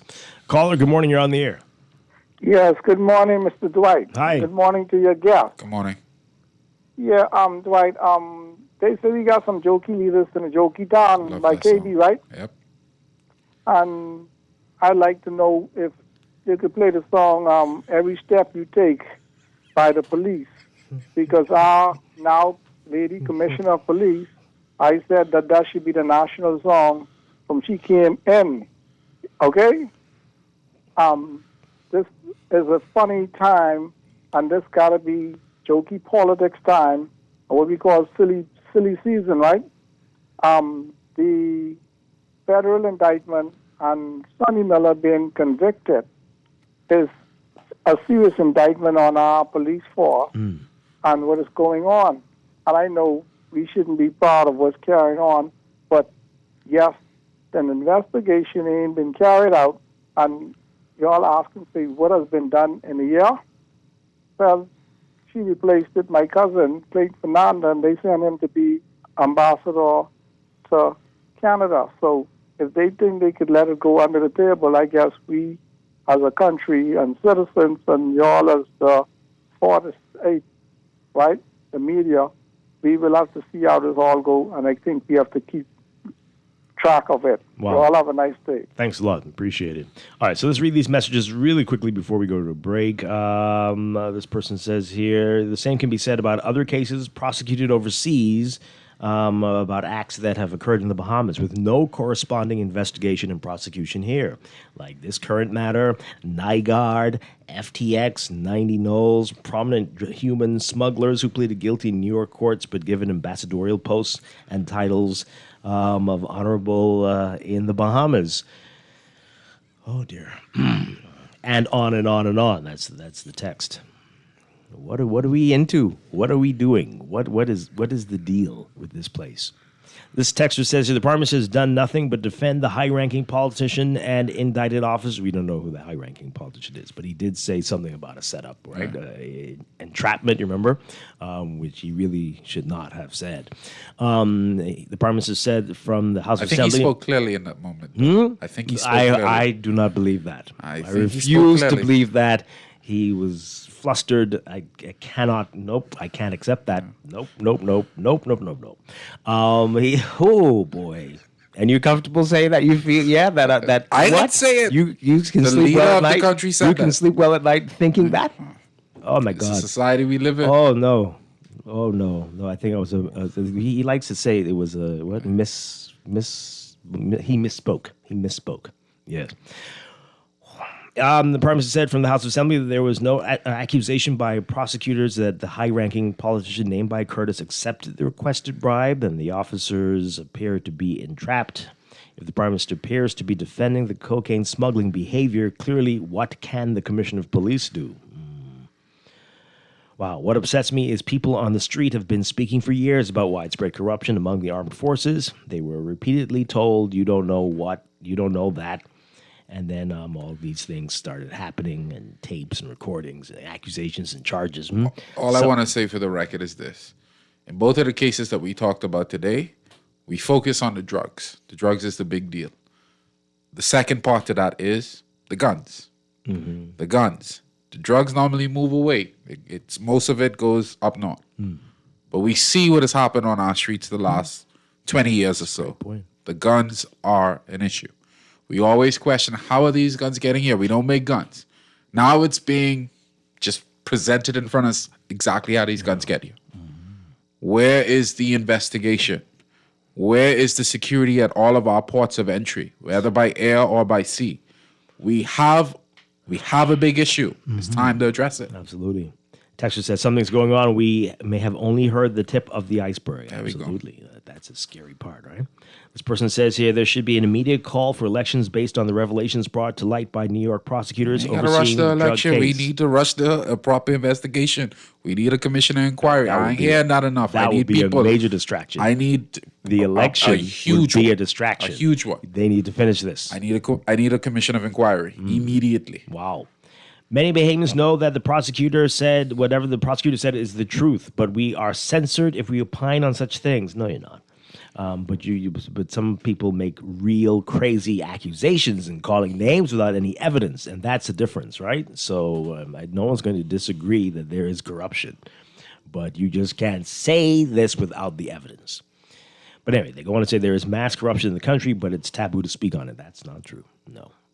Remember when Menace spoke about corruption and all the corrupted people attacked him? Well, can we get a name of the government official now? Sounds like it's not just one.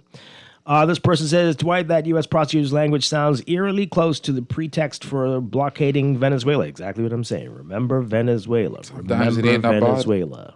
It ain't that bad sometimes. Which one? To be invaded? That's what you're saying? Oh, wow. What's happening with you today? I'm just saying. Dwight, if we're sitting here opining on all of the possibilities and all of the outcomes that we've seen in the paper today, no word from our government. We're finding out more about issues in the Bahamas from prosecutors in New York. As we always do. always find out more from the outside the country about what's happening here than we do from inside the country. Boy, do the police ever do anything when this hits the international fan? Your reports sound like we are transported back to the 80s. Yes, absolutely. What is the job of a criminal lawyer? To protect the criminals or defend and protect them or throw them under the bus? A lot of Or lawyers is in that this the town. Minister of National Security? What? Oh, wow. What could any government do to prevent an officer from taking part in illegal activities? It's not just one officer. They're saying it's a ring. It's an organized operation. I want you to go back to that. That's the issue. I want you to go back to that text that mentioned the former Prime Minister, Dr. Hubert Minnis. Mm-hmm. In that text, the person said, Minnis said what? That there was an investigation. And if we go back to that interview, the Prime Minister, he was the Prime Minister at that time, and he said that he had the conversation with foreign leads or whatever, and he indicated that they, disclosed some information to him. And he thought it at that time to be very problematic on what was being alluded to. Right. At that time, we didn't give much credence. I know I didn't. And I think now we have to look back at that and try to figure out exactly how long have these investigations been ongoing? Mm-hmm. To what extent have these investigations, gone on? It's been a while. You see where I'm coming from? All of these things now we have to put back under a microscope and figure out where we're at in this problem. Absolutely. This person says there's law in place that governs all officers' conduct. Please correct your callers. There were no drugs. Moved with the indictment to prove this. What are you saying? What is it the Prime Minister needs to address about this? Something's going on with you, Texter. What's your problem? I think we know exactly what's going on. Oh my God. The Bahamas will continue to be a transit area because of our location. These things happen all over the world. Laws are in place. Wow. You are. Oh, wow. Wow. What's your ranking on? Anyway. Oh, man. The police are an embarrassment to our country. If the helicopter didn't arrive on the scene, that police officer would not have a case to answer. They are corrupt and petty. That's a text. At this point, I welcome the invasion from the north. Wow. Let's be careful with. You need to think these things out. Anyway, every step you take by the police, but maybe it needs to be every step you take, they'll be watching you by the police, right? But maybe we need to be watching them. I really love this song. Everything they do, say, step, everything. We'll be back. This is Morning Blend on Guardian Radio 96.9. Oh, can't you see? You belong to me. I'm a poor heart aches. Every step you take, every move you make, every vow you break, every smile you fake, every claim you stake, I'll be watching you. Since you're gone, I've been lost without a trace. I dream at night, I can only see your face. I look around, but it's you I can't replace. I feel so cold and alone. Tired of banks forcing you to use technology to bank the way they want you to? Your convenience is important. So no matter what your banking needs, Commonwealth Bank's friendly staff are always available in branch for that personal one-on-one service. But when you choose technology, our online and mobile banking app offers you state-of-the-art functionality. The choice is yours. Commonwealth Bank. Bank the way you want. At CFAL, we understand that a secure future is the greatest gift you can give your employees. That's why our tailor-made group pension solutions are designed to fit the needs of both large and small companies. With CFAL, you can provide the retirement you and your employees deserve, ensuring peace of mind and financial stability for years to come. Join the many businesses that have already entrusted CFAL to create the right pension plan for their employees, and let us help you build a brighter future team. Visit us at cfal.com to get started on building wealth so you can live well. CFAL, growing wealth for future generations. Marco's Pizza has the perfect everyday deal. Pick up a large one-topping pizza for only $10 every single day. This has to be the best pizza deal in town. No gimmicks, just great pizza at a great price every day. Fresh, fast, and full of flavor. That's the magic of Marco's. Only at Marco's participating locations. At Cleveland Clinic, care is everything. So when your primary purpose is to care for the world, you'd start with your community until you're accessible anywhere. You make complexities your specialties and put compassion before anything else, all to redefine what's possible. For everyone, everywhere. For every care in the world. Cleveland Clinic. This is Guardian Radio 96.9 FM. Streaming on GuardianTalkRadio.com and the Guardian Radio app, Nassau, Bahamas.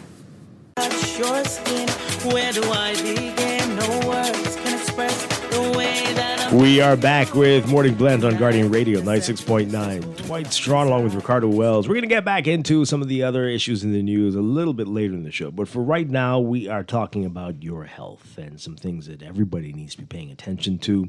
We are very pleased to have back with us gastroenterologist Dr. Harold Munnings. Good morning, sir. Happy New Year. Great to see you in 2026. Good morning, Dwight. Get a little closer to that mic for us, please. Good morning, Doc. Dwight. Yes. Good morning, morning. Ricardo, and good morning, Bahamas. All right, so this is some serious stuff we're going to be talking about today. Digestive issues that can lead to the big C word, cancer, and other issues. Yes. Yeah.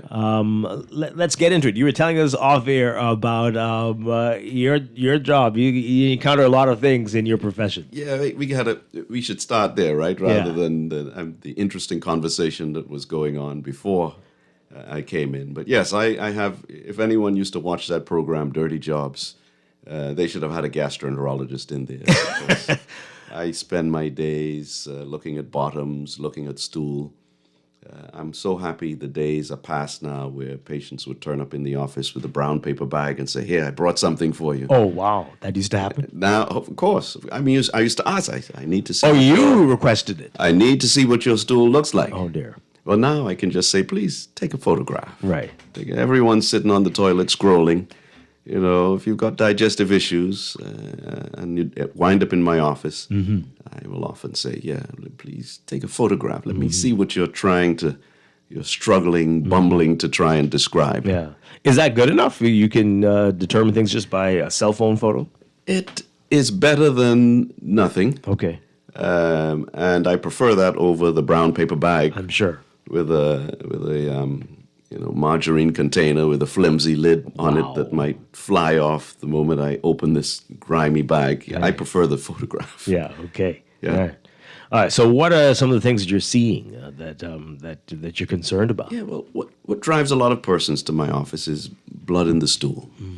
But digestive issues of all sorts, gas and bloating and whatnot, are common problems. And a lot of these conditions, I mean, it's not just a gastroenterologist. Biologists study the stool of animals that they are studying, right? I mean, you're interested in birds, you're interested in the health of animals. They want to see, you can tell what someone's been eating, what their diet is like, and a lot about someone's health from looking at stool. And a lot of persons don't recognize how important changes in stool character is. And so that's one of the messages I'd like to bring to the Bahamas today is if your stool character changes, take note of that. Take a photograph. But that can change based on what you ate today or yesterday, right? Absolutely. Absolutely. So if you're on a diet and your diet has changed, your stool will change. Right. If you're traveling, your meal times have changed, your stool character will change. A lot of people get constipated when they're traveling. But if you haven't changed anything, your diet hasn't changed, you're traveling, you haven't been anywhere, and all of a sudden you used to go to the toilet every day and now you're going once or twice a week, that's something that ought to be checked out. Right. If you've always gone every morning and now things have changed, or you start finding that you are going more often. Right. Or you get up off the toilet and just as you're cleaning up, you feel, oh, I got to go right back. And again, this is if you haven't changed your diet and you Haven't notice changed. this. Yes, Right. if you change your diet, things will change. Right. If you haven't changed your diet, and especially persons who have a family history of digestive disease, a family history of breast cancer, you should be on the extra alert that perhaps the same genes that run in the family run in you. Yeah. So Right. So we've done shows like this before where we hear of people who shockingly go once a week or once every few weeks. Explain that to us. And if that is your normal, can that be okay? Yep. That can be your normal. If that is your normal, you don't have any issues. It only comes up when you're having a discussion with your girls or with the boys and the stool can. I don't know why that should be a topic of discussion, but comes up and someone raises their eyebrows and say, "What? You only go once a week? Boy, is something wrong with you?" And homeboy says, "Well, that was always my normal." Okay. It's the change that I worry about. Right. It's the change that we worry about. Now, most of us don't get enough fiber, so perhaps the once a week would be 2 or 3 times a week if you were eating the right amount of fruits and vegetables and cereals. So, I would always, if there's infrequent stool, I would always look at fiber intake and fluid intake. A lot of us, as we get older, lose the sensitivity of our thirst sensation. So a lot of people are walking around dehydrated. They're not thirsty at all. Wow. They need to drink more fluids. Even in the hot summer, that's happening. Hot summer, if your pee is coming out like apple juice, you're dehydrated. Right. Even if you're not thirsty. That's one of my nephrology, that's kidney specialist colleagues talked about. You want your pee to be coming out like lemonade, right? Not like apple juice. So if you're over 50, really don't depend on your thirst sensation. Look at what your pee looks like. How much should you be drinking? Enough to get your pee to look like lemonade. Okay. And so that's... So not necessarily 5 gallons, but as long as it looks like that. As long as it looks like that, you're drinking enough. Right. Yeah. Yeah. All right. So when do you get concerned? Again, you say most people will only come to you if they see blood, but you talk about the changes. What other things have you concerned? Yeah, change in bowel habit, that's a big thing. Unexplained indigestion. You go and eat pizza, have a glass of wine that you don't normally have, and go to bed and get heartburn.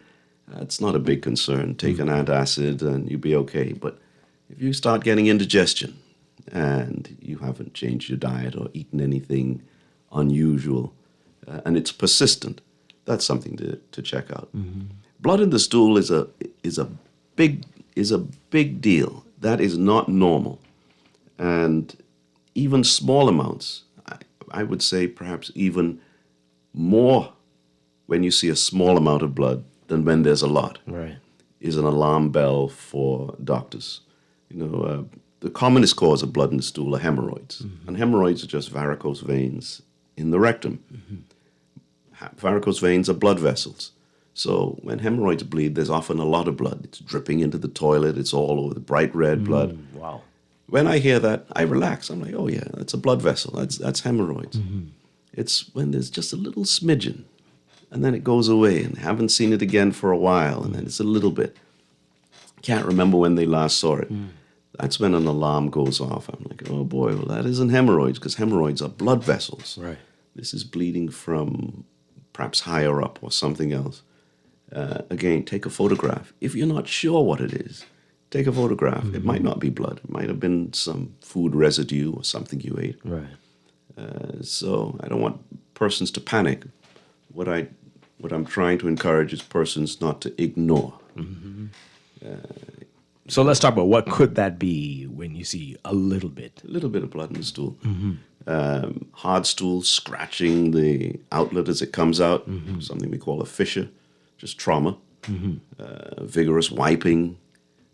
These are the good case scenarios. Yes, good case scenarios. It's not always something. Right. It's not always something grim, but in the privacy of your doctor's office, let him or her have a look and reassure you. Oh, it's just a scratch. Yeah. But the doctor examine you and don't see any of those things, then it could be coming from higher up, diverticulosis, a polyp, or even a growth or a tumor in the colon.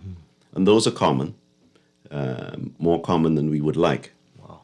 As our diet becomes more westernized, or we're westernized now, the diseases that are seen in these countries now begin to rise. So we're seeing more breast cancer, colon cancer, prostate cancer. But gone are the days where, tuberculosis was the number one killer. And we don't have malaria and whatnot. So welcome to development. Right. Wow. Yeah. All right, so I want to get back to the cancers in a bit, but a common complaint you hear with digestive issues, people saying they have gas. This is the catch-all term for everything, it seems. But let's talk about that. Is it ever really just that, or what are we likely dealing with here, and what should we be concerned about? Yes, gas is the Bahamian plague. In the 1950s, there was a biology teacher who used to teach biology, and where was Michael Jackson? Where Michael Jackson grew up, somewhere in Indiana. And he came to the Bahamas and learned that you could get a medical license if you were going to practice in the family island. You didn't have to be a doctor; you just had to have some scientific knowledge. Wow, okay. So he applied for a medical license, and they sent him to Crooked Island. He built a house in Gun Bluff. And in preparation, he bought all the instruments and the medical books of a doctor who was retiring back home. And that was how he practiced medicine here for years. He wrote a biography called Out Island Doctor. Wow. Beautiful, beautiful book. Came out in 1961, I think. And he described the things that people came to him with. And the number one thing was gas. Wow. Everyone plagued with gas. Yeah, so what is gas? I mean, gas is a sensation. Gas is not a diagnosis. So you complain of indigestion or bloating or farting a lot or belching a lot. So you're complaining of gas. Your doctor's job is to find out what is the cause of your gas. And that can be any number of things, from lactose intolerance to gastritis, to more serious diseases, pancreatic disease and colon disease. All of those can present with the sensation that you need to belch or you're passing more wind. It may be dietary, but the symptoms of gas should be pursued when they are new. Right. Yeah. So that's my approach to gas and the message that I want to put out there. Listen to your body. If things you're belching all the time, all of a sudden, sometimes it's a nervous disorder. It can be irritable bowel syndrome. But other things can do it. Just don't ignore it. Right. So what would you recommend? Do you need to see a doctor, or can you use over-the-counter medications, these things that have gas in the title? What do you say? Look at your diet. Start with over-the-counter medicines. Okay. And if you're better, then it ends there. You've figured out a solution. If it persists, even if it's mild, go and see a doctor. Let them tell you, here's something else. There may be some prescription or some over-the-counter medicine that you were not aware of. We have excellent pharmacists in the country. Pharmacists can sometimes direct you to over-the-counter medicines that are not so heavily advertised that you're not aware of them. So all of these are resources at your disposal. Yeah.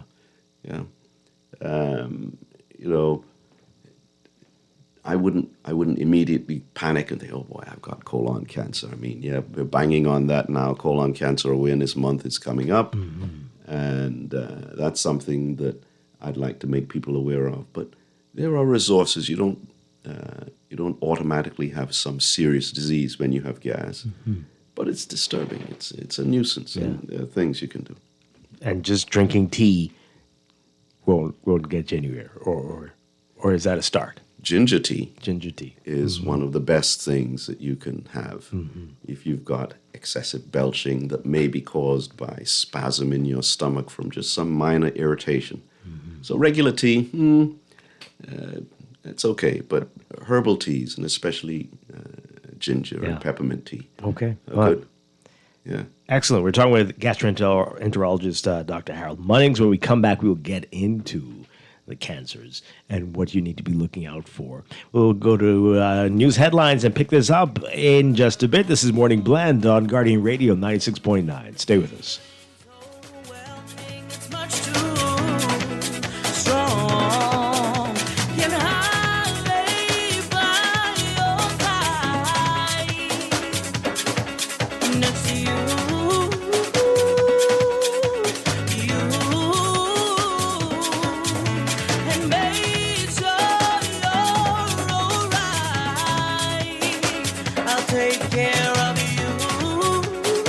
This is Guardian Radio 96.9 FM, streaming on GuardianTalkRadio.com and the Guardian Radio app, Nassau, Bahamas. Opinions of the hosts and guests are their own and do not necessarily reflect the views of the management and staff of Guardian Radio. Wake up, it's a new day. Wake up, it's a new day.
Good morning and welcome to a special Morning Blend Business on this Friday, January 16th, 2026. Welcome back to our Morning Blend listeners. Once again, I'm Dwight Strachan, Ricardo Wells with us as well, and we continue our discussion about your health and digestive issues. And we're talking with gastroenterologist Dr. Harold Munnings, having a great conversation so far. All right, so you talked about some of the things you need to be looking out for.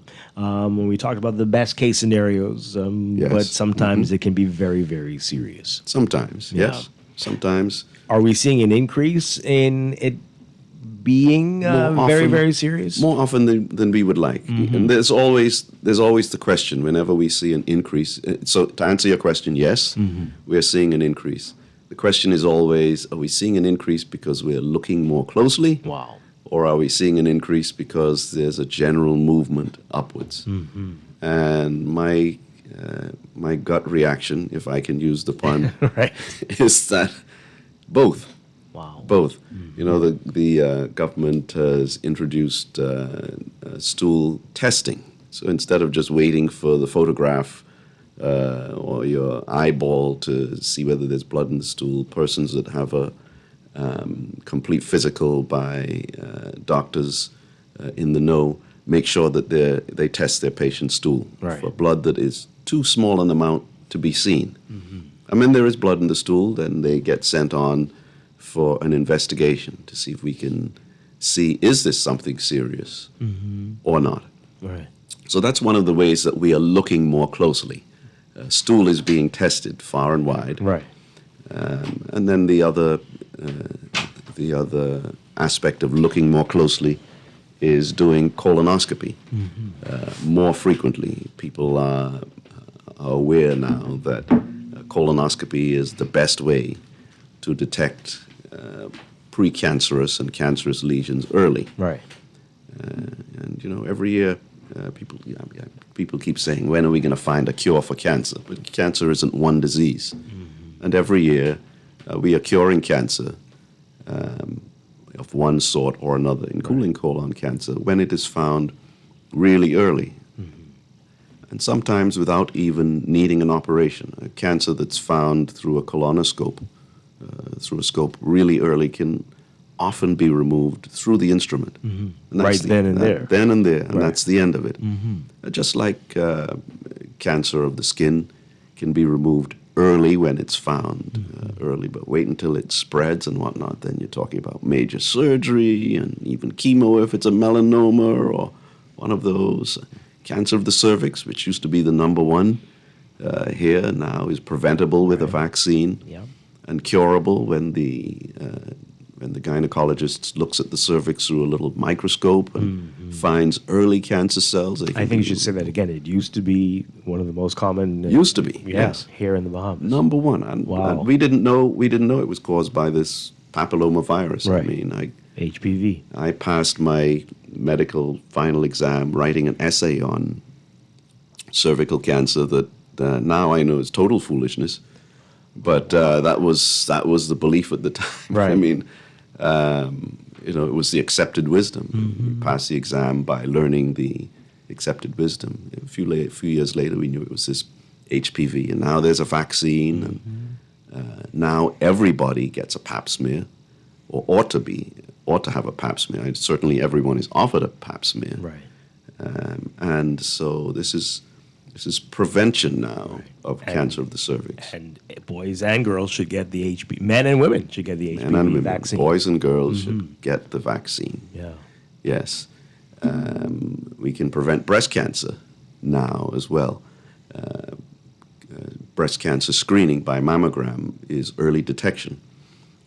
But breast cancer prevention by exercise, by not being obese, and women, for heaven's sakes, by breastfeeding. That's why the breasts are there, and breasts that are used for the reason that they are there are healthier. So breastfeeding isn't just good for the baby. Tell us how breastfeeding can prevent breast cancer. Good question. We think that's multifactorial. That's the word that we use to obfuscate things when we're not quite sure. It's like saying, well, how does exercise prevent colon cancer, and how does exercise prevent breast cancer but not lung cancer? We're not absolutely sure, but we believe that just the fact that the breast ducts are cleansed by removing chemicals and substances that would otherwise just sit in the duct has an impact on how the ducts develop, how the cells multiply. And so breastfeeding, I hear so much talk about breast cancer early detection. And women don't think about their breasts in terms of breast cancer until they hit 30 or 40, and then they get a friend or a relative with it, and they think, oh my goodness, I better get a mammogram. Right. But they have 3 children, none of whom they breastfed more than a week or so, and it's too late now to go back. So it's the school kids, and teenagers, and youngsters that need to know that breast cancer prevention starts now. Yeah. But we are seeing, Dr. Munnings, a lot of young women, younger than 30, with breast cancer here. Yes, what can we do about that? What is the cause for that? What's the reason for this? Well, we are blessed with this gene called the BRCA gene. So many of us are walking around with a potential to have breast cancer that is higher than elsewhere in the world. Right. Now, what becomes of that potential depends on whether we exercise and eat right and breastfeed when we have the opportunity to do it. We have the potential, we have the propensity to develop high blood pressure. Whether that leads to a heart attack and heart failure depends on whether we eat right and exercise and control our blood pressure. Yes. Wow. All right, so let's go back to colonoscopies. Who should be getting them, and how often? We have President Bill Clinton to thank for introducing Colon Cancer Awareness Month. But who should be getting colonoscopy? Everyone age 45 and up. The age used to be 50, and a few years ago it was lowered to 45. And that happens every 10 years until age 75. And then we leave you alone. Not because we don't care about you anymore, but we know that the bowel prep is a bit rough, and the incidence of colon cancer is not as high, so the risk-benefit goes down a little bit after age 75. Okay. Some of that is insurance-driven. After 75, insurance companies, if you still have insurance, if you still have it, will not pay for screening. But it doesn't matter how old you are, if there is blood in the stool or some symptom, 80, 90, 100, you will have a colonoscopy. Right. Or if you're younger than 45, same thing, right? If you're younger than 45, yes, at any age, if there are symptoms. But screening, who should have a colonoscopy when they feel perfectly well? 45 to 75. And how frequently should you have that? Every 10 years. Every 10 years, yes. If something abnormal is found, then we shorten that interval. We're going to make sure that we didn't miss something or what we found hasn't recurred. So we will shorten that interval, and that often depends on what's seen when what was removed was looked at under the microscope. We get guidance from the pathologists. But the rule of thumb is every 10 years, every 5 years if one or more polyps is removed. And if they are precancerous polyps, funny cells are seen under the microscope, then that may be even shorter. You mentioned insurance earlier. Is this covered by insurance? What are the costs of a colonoscopy? That depends on your plan. That depends on your plan. So, like the ads say, ask your doctor what's right for you, ask your insurer. Right. When you are signing up for insurance, is this something that's covered? Some insurance companies cover it. Others don't. Others cover it with a proviso. And the 2 or 3 big insurers vary. So, that's something to discuss when you are taking out insurance. If you've got competing plans and the premiums are comparable, then you certainly want to look at coverage. Absolutely. And we know wonderful doctors like yourself offer a lot of discounts during colon cancer awareness During Colon Cancer Awareness Month, it's almost free. You Yeah. just turn up and we're happy to try and reduce the number of persons that are turning up at Princess Margaret Hospital and Doctors Hospital with the colon blocked, persons losing weight. Wow. And instead of having a procedure that could be done laparoscopically, you're now going to have to see my oncology colleagues and have chemotherapy and whatnot. Still cure you, but it's going to be rough. Right. It's going to be rough. And how often do you see cases like that? Oh, too often. Every month. Wow. Every other month, somebody's turning up, and everybody in the room that's looking after that person lets out an unintentional groan, like, "Oh no, not again." And it's the grief not just for the individual. They've got a loving family who've going to have to drive them back and forth. Even if they've got insurance doesn't pay for your trips back and forth, and insurance doesn't pay for your lost income. Insurance is only going to pay for your bills, and only 80% of those at that, less your deductible and copay and whatnot. I mean, it's grief. Having walk around, feel, oh, I'm covered. No, you're not. So, what are the similarities with the people who are in this category? What did they do? What did they not do? Well, there's. At my Father's Day address, I talked about the Ecclesiastes clause, I call it the catastrophe clause that's in the Bible. King Solomon said, and this is Ecclesiastes 9:11, sometimes it doesn't matter what you do. The race is not always to the swift, nor riches to the wise. I can't remember the fully, but some persons are completely doing everything right. Oh, boy. But so many persons, there's blood in the stool, and they're like, I really see that. Hurry up and flush that away and see if it happens again. They've had blood in the stool for a year. Oh. And they have a brother with colon cancer. And, things have been happening that they've ignored. So don't ignore the early signs. Right. Often my patients will announce, well, I don't have any pain. Pain is often the reassuring thing. I mean, if you've got a really, really bad headache, you don't have a brain tumor. You're having migraine or a bad tension headache. If you've got really bad back pain, chances are you've got a slip disc or something, muscle spasm, not a tumor of the spine. Persons who've got a painful, swollen breast, it's probably a breast abscess. You know, it's the painless lump that make us really worried. You know, it's the painless blood in the. You've got severe abdominal pain. You have a kidney stone or diverticulitis or some kind of spasm, but you don't have pain, but you're losing weight. And there's a little bit of blood in the stool. Wow.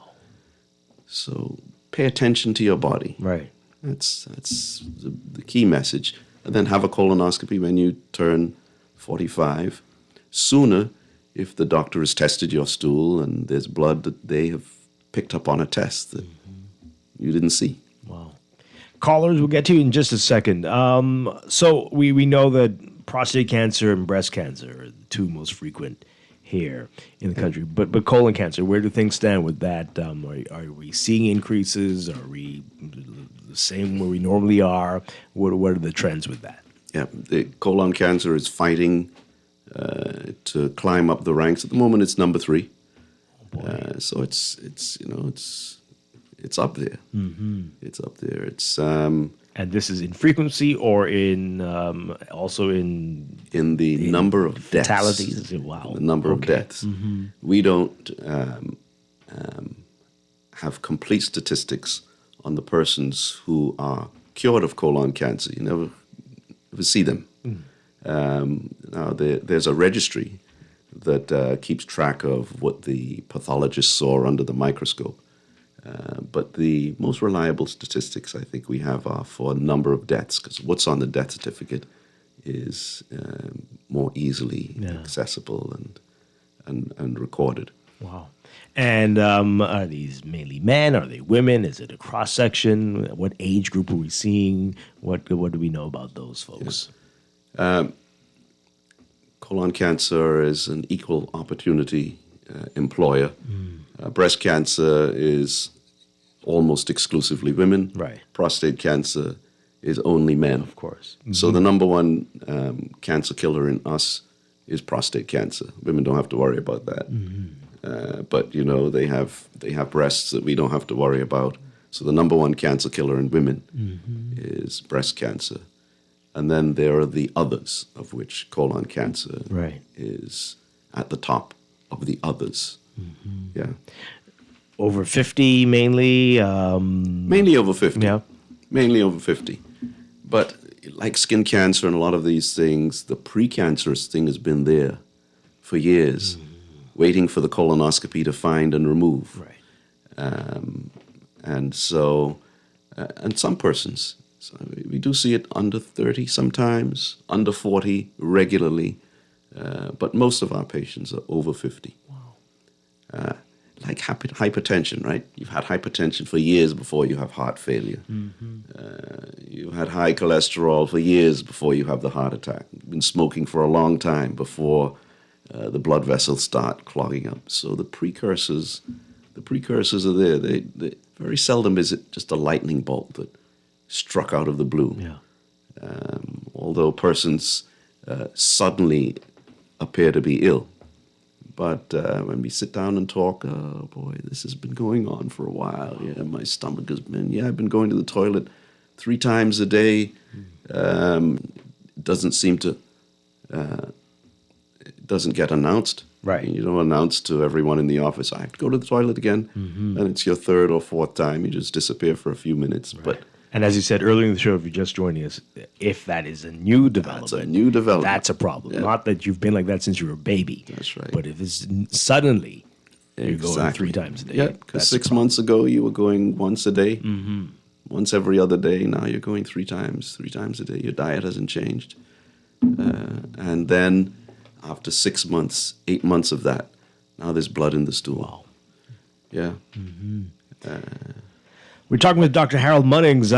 Let's hear from you. I know you have a lot of questions. 323-6232, 325-4316, 325-4259. Call us toll free as well from the Family Islands, 242-35720. You can tweet us, you can Facebook us, you can text us, 422-4796. Caller, good morning. You're live on the air. Good morning. Hi. Hi, yes. I have a good morning to you and your guest. Good I have morning. a question for Dr. Munnings. Yes, good morning, sir. Yes, I have one. I have a question. How does high blood pressure affect blood in the stool? Question one, and the other question would be: if you have you had a colonoscopy, you had polyps removed. There was one or two.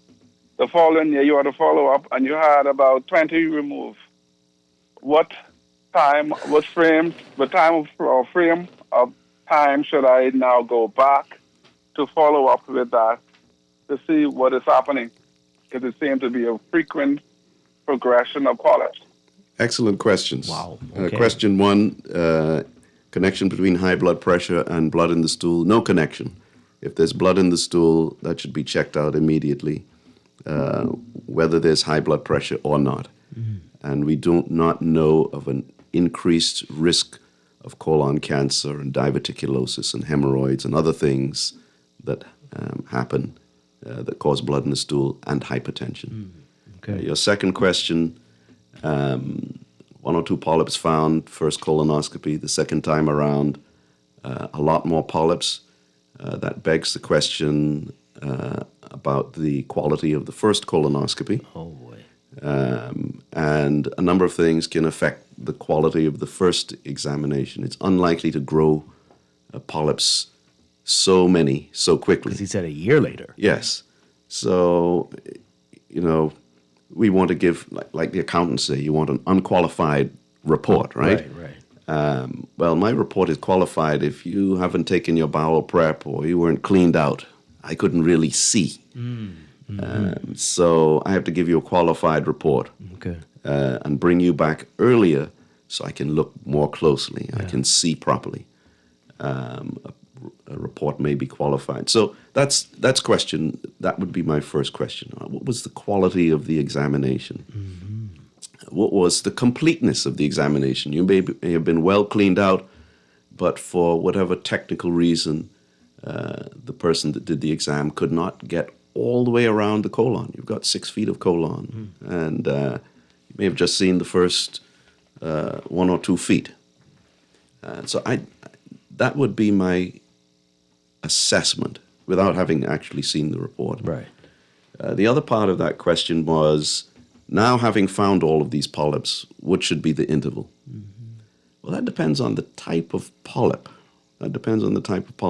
Not all polyps are precancerous. When there's more than 3 polyps, we say you have a condition called polyposis, which means that the risk of colon cancer is really very much higher than someone that just had 1 or 2. But just like, some persons, the Carey family, of which I'm a descendant, once we hit 60, there are moles all over. The moles run in the family. Not every mole is a potential melanoma or a skin cancer. And the same thing with polyps. Some polyps I remove. The person that looks at it under the microscope says, oh, no, this is not precancerous. You don't have to worry. They're on the same 10-year schedule as someone that had none. Right. So what kind of polyp was removed? And that's something that is important for the caller to find out from their doctor. Are these polyps that are generally, we want you to be polyp-free. Right. So if these have any kind of cancer potential, you want your doctor to keep going until all of the polyps are gone, or perhaps even a surgeon needs to remove part or all of the colon that has all of these polyps. But that depends on the type of polyps. They may not need that much. But you need to know what type, caller, you need to know what kind of polyps you have. And again, they shouldn't grow up that quickly. Or do some. No, if there were 4 before and 20 the next time, I would suspect that the quality of the first examination was limited for any number of reasons. Wow. Okay, I hope everything works out. Caller, we take another call. Good morning, you're on the air. Are you there? Yes, good morning, Mr. Strong. Good morning, dear Doc. Hi, good morning. Good morning. I'm chiming you in, and then I'm going to speak from experience, right? Firstly, my mom died from colon cancer. And some observations I'd made, she's wearing an ostomy bag, and the doctors always showed me how to change it. It had to be done every 4 or 5 days, I think. And so what I did notice, right, was when she used the bag, because they had to open and close up a few times, and I always said, Mom, I prefer to change this bag for the rest of your life, because this is what I observed. The stool was fresher, and because I don't know.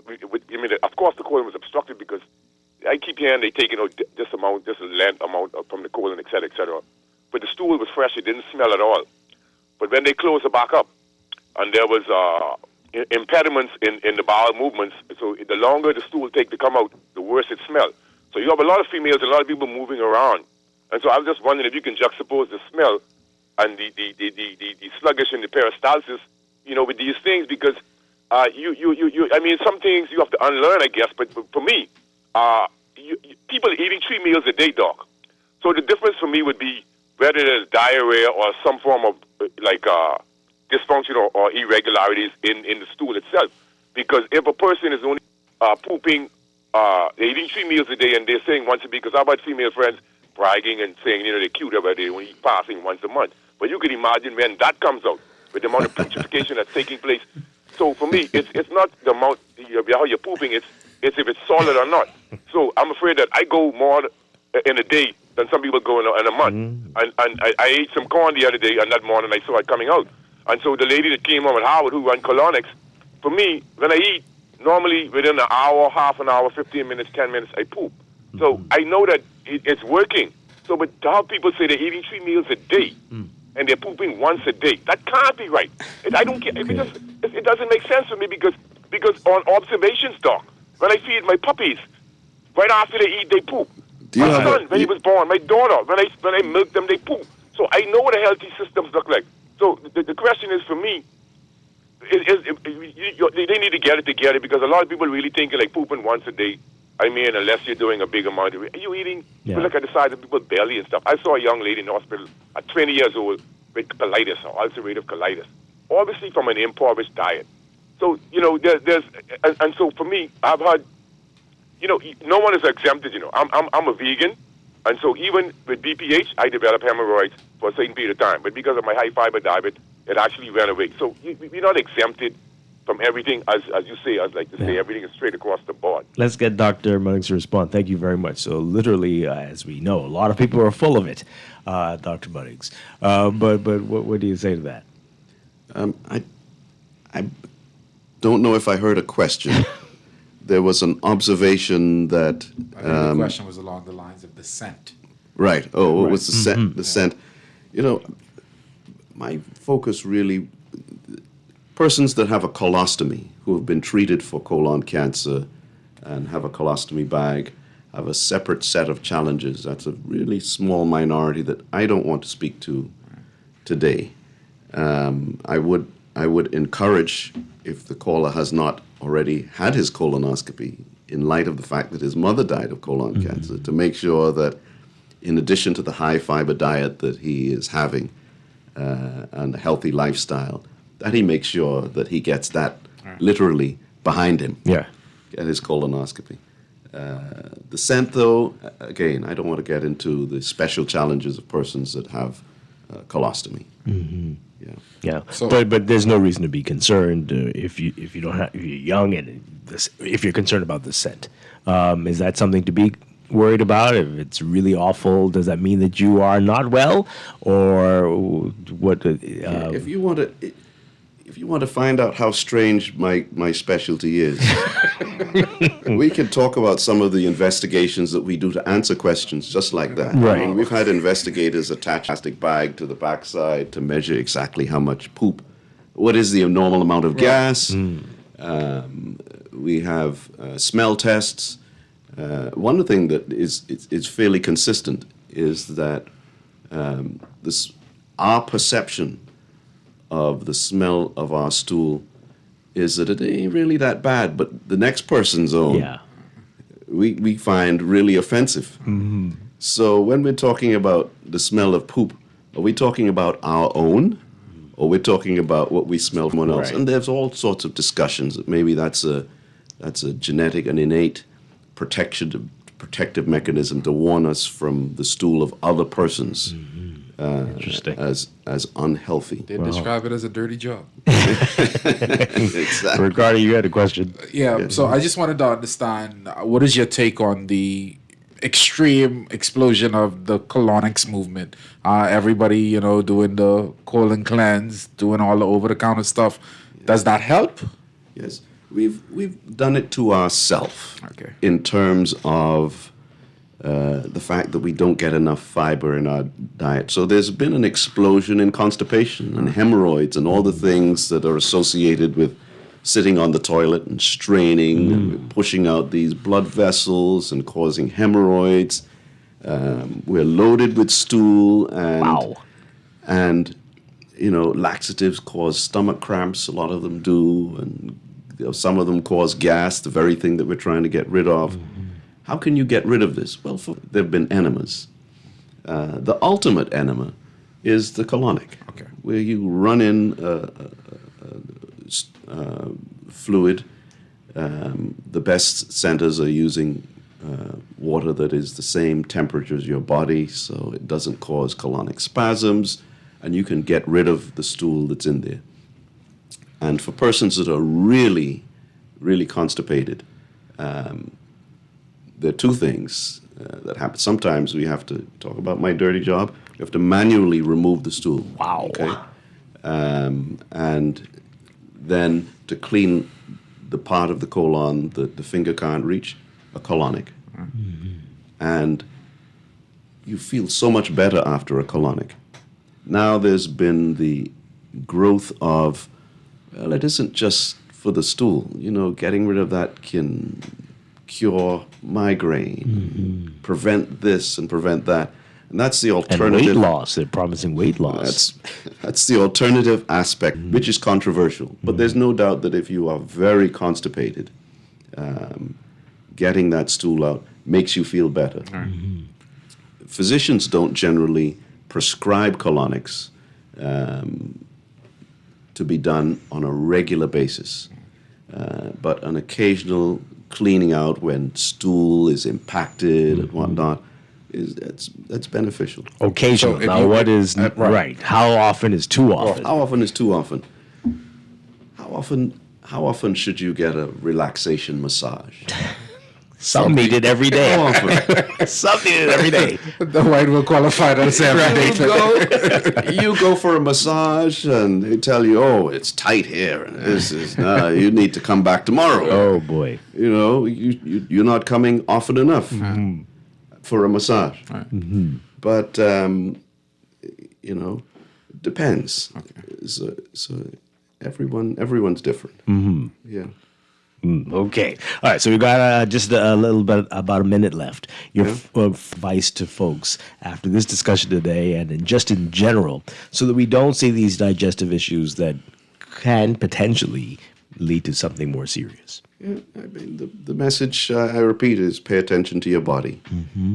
Look after yourself. Exercise. Eat a high-fiber diet, like the caller who questioned smell mentioned. High-fiber diet is really important, and there are different types of fiber, so pick the one that you tolerate best.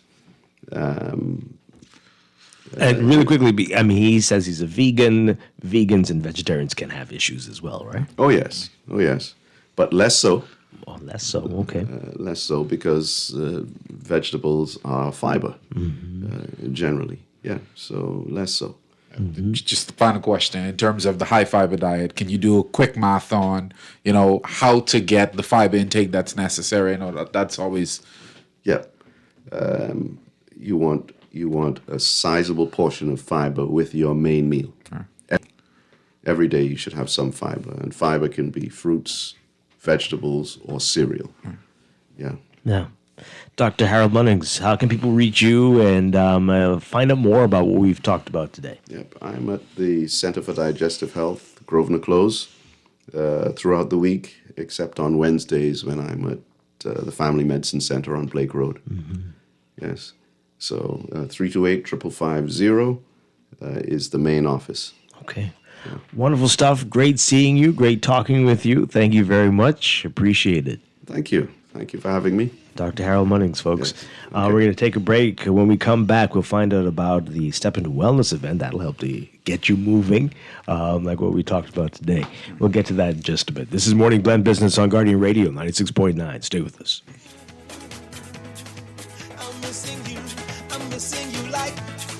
Planning for retirement can be overwhelming, but with CFAL, it doesn't have to be. We offer tailor-made individual, group, and pension solutions that take work out of retirement planning. Whether it's for you or your company, don't leave your future to chance and let the trusted hands of CFAL's experts guide you toward peace of mind and financial stability. Low upfront costs and affordable monthly payments make it easy for you to build wealth so you can live well. Visit us at cfal.com to start on your path toward financial freedom. CFAL, growing wealth for future generations. You try to rest, but roll with the best. For all your printing needs, there ain't no one better, no. For posters and banners, magazines and flyers. For window decals, greeting cards and newsletters. No job too big and there's no job too small.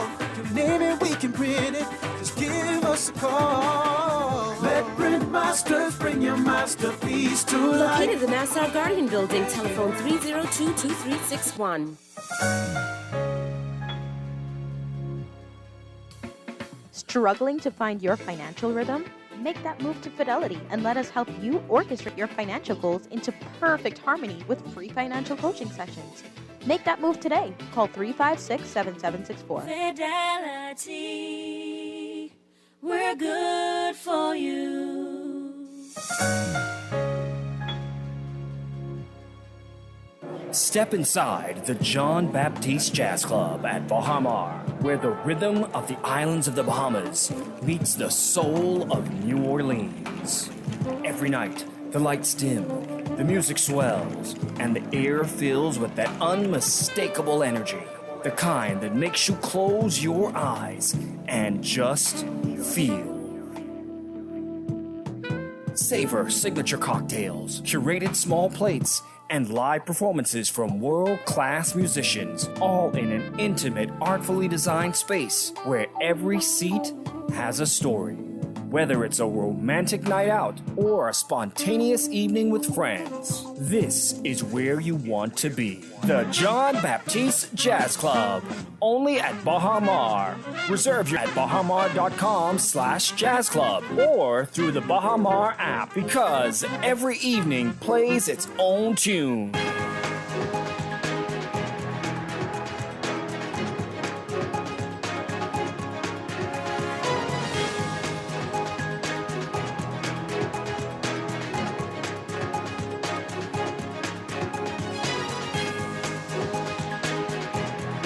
It is time for your morning business report, brought to you by CFAL. Prime Minister Philip Davis says that a $14 million contract signing ceremony for the Rock Sound International Airport's airside works that's developing airports across the country's archipelago will be treated as a national priority. The Prime Minister is speaking in Business Outlook yesterday, saying that the runway at Rock Sound limited growth and kept that part of the island from fully sharing in the opportunities that should come with tourism investment and national development. And he says that, again, will be a priority. You can read more about that in today's Guardian. U.S. Ambassador to the Bahamas, Herschel Walker, making a case for renewed SpaceX Falcon 9 rocket booster landings, explaining that space tourism opens up a $1 billion market for the country. Walker making the remarks at Business Outlook yesterday. He said resuming Falcon 9 rocket booster landings will put the Bahamas at the forefront of space economics. Nassau Paradise Island Promotion Board CEO Joy Gibberlew says Bahamian tourism real value is not being extracted because Bahamians face barriers to entry, making it difficult for them to participate significantly in the country's top sector.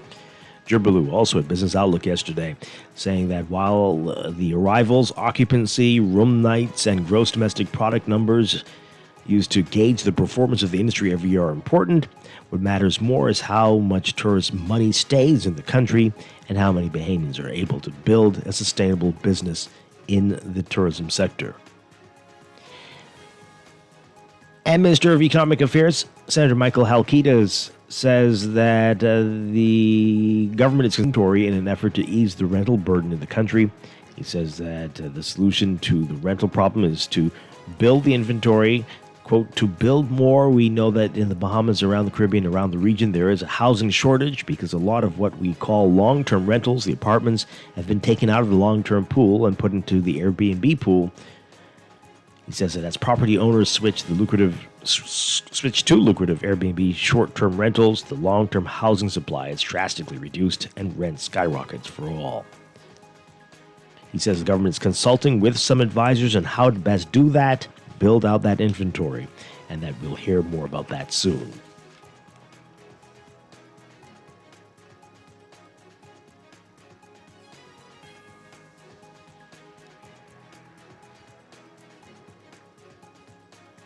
And overseas, breaking with the United States, Canada has agreed to cut its 100% tariff on Chinese electric cars in return for lower tariffs on Canadian farm products. That's according to Prime Minister Mark Carney. Carney made 2 days of meetings with Chinese leaders. He said there would be an annual cap of 49,000 vehicles on Chinese EV exports to Canada, growing to about 70,000 over 5 years.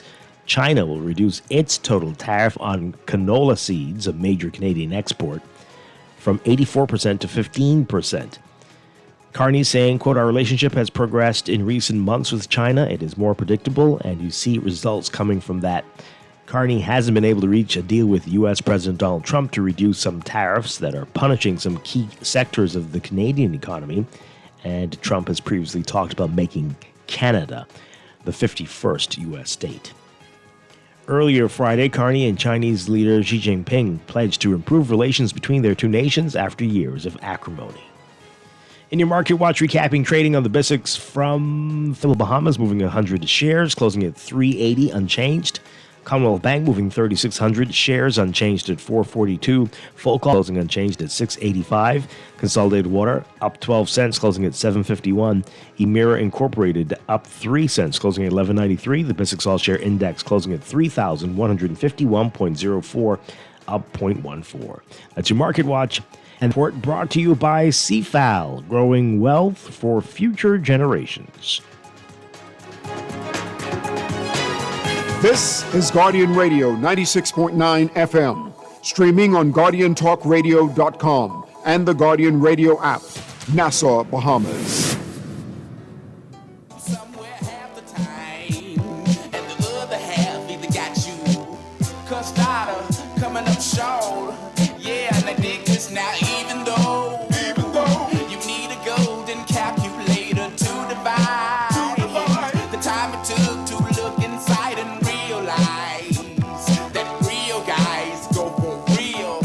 We are back with Morning Blend on Guardian Radio 96.9, Morning Blend Business on this Friday morning. What is your opposition to the song? No, that was just a recommendation from a texter. I'm trying to get the...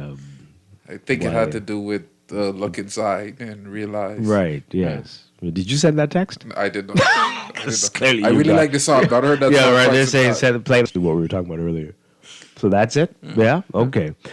Wow. Anyway, hey, Step Into Wellness is hours away now. And here to tell us all about this, our co-host, Duquesa Dean. Good morning, Duquesa, on a Friday. Good morning. Happy Friday, Dwight. Happy Friday. Is that Ricardo? Yes, it is. To our listening audience, I hope everyone's well today. Yes, absolutely, and much better now that you're with us. Hope all is well with you. All right, so tell us about this Step Into Wellness. What exactly is this? Absolutely. So last year, 2025, we created a program called Step Into Wellness, which is really a community wellness initiative designed to help cancer patients, survivors, their families, caregivers, anyone in community with movement. As the doctor spoke about earlier, prevention is important, and there are certain things that we can do that can help our bodies be healthy and be the best that they can be. And movement is one of the most powerful forms of prevention. When we move our bodies, it reduces inflammation, it improves our circulation, it helps our immune, it can help regulate hormones, And it also helps to manage other diseases. And so we talk a lot about breaking generational curses, and health is one of those curses, right? So that's why this invitation isn't just for cancer patients or survivors. This invitation is for their families and the community at large. As we get into movement, what we find is that we have those happy endorphins. So you have less stress, you have better clarity. It helps to stave off depression. Emotionally, you start to feel stronger. You have confidence, you have energy levels. And so that's why this program is so important. Now, last year, we had about 700 people come through the program from January to May. We culminate this program June, which leads right into our Hope Walk. And so every month we are having this free community initiative Oh, wow. at our cancer group office. Additionally, Dwight, because we understand, and Ricardo, I'm so sorry, because we understand that we live where everything isn't equitable, we also provide to cancer patients who are our group members, right? Because your membership has its benefits.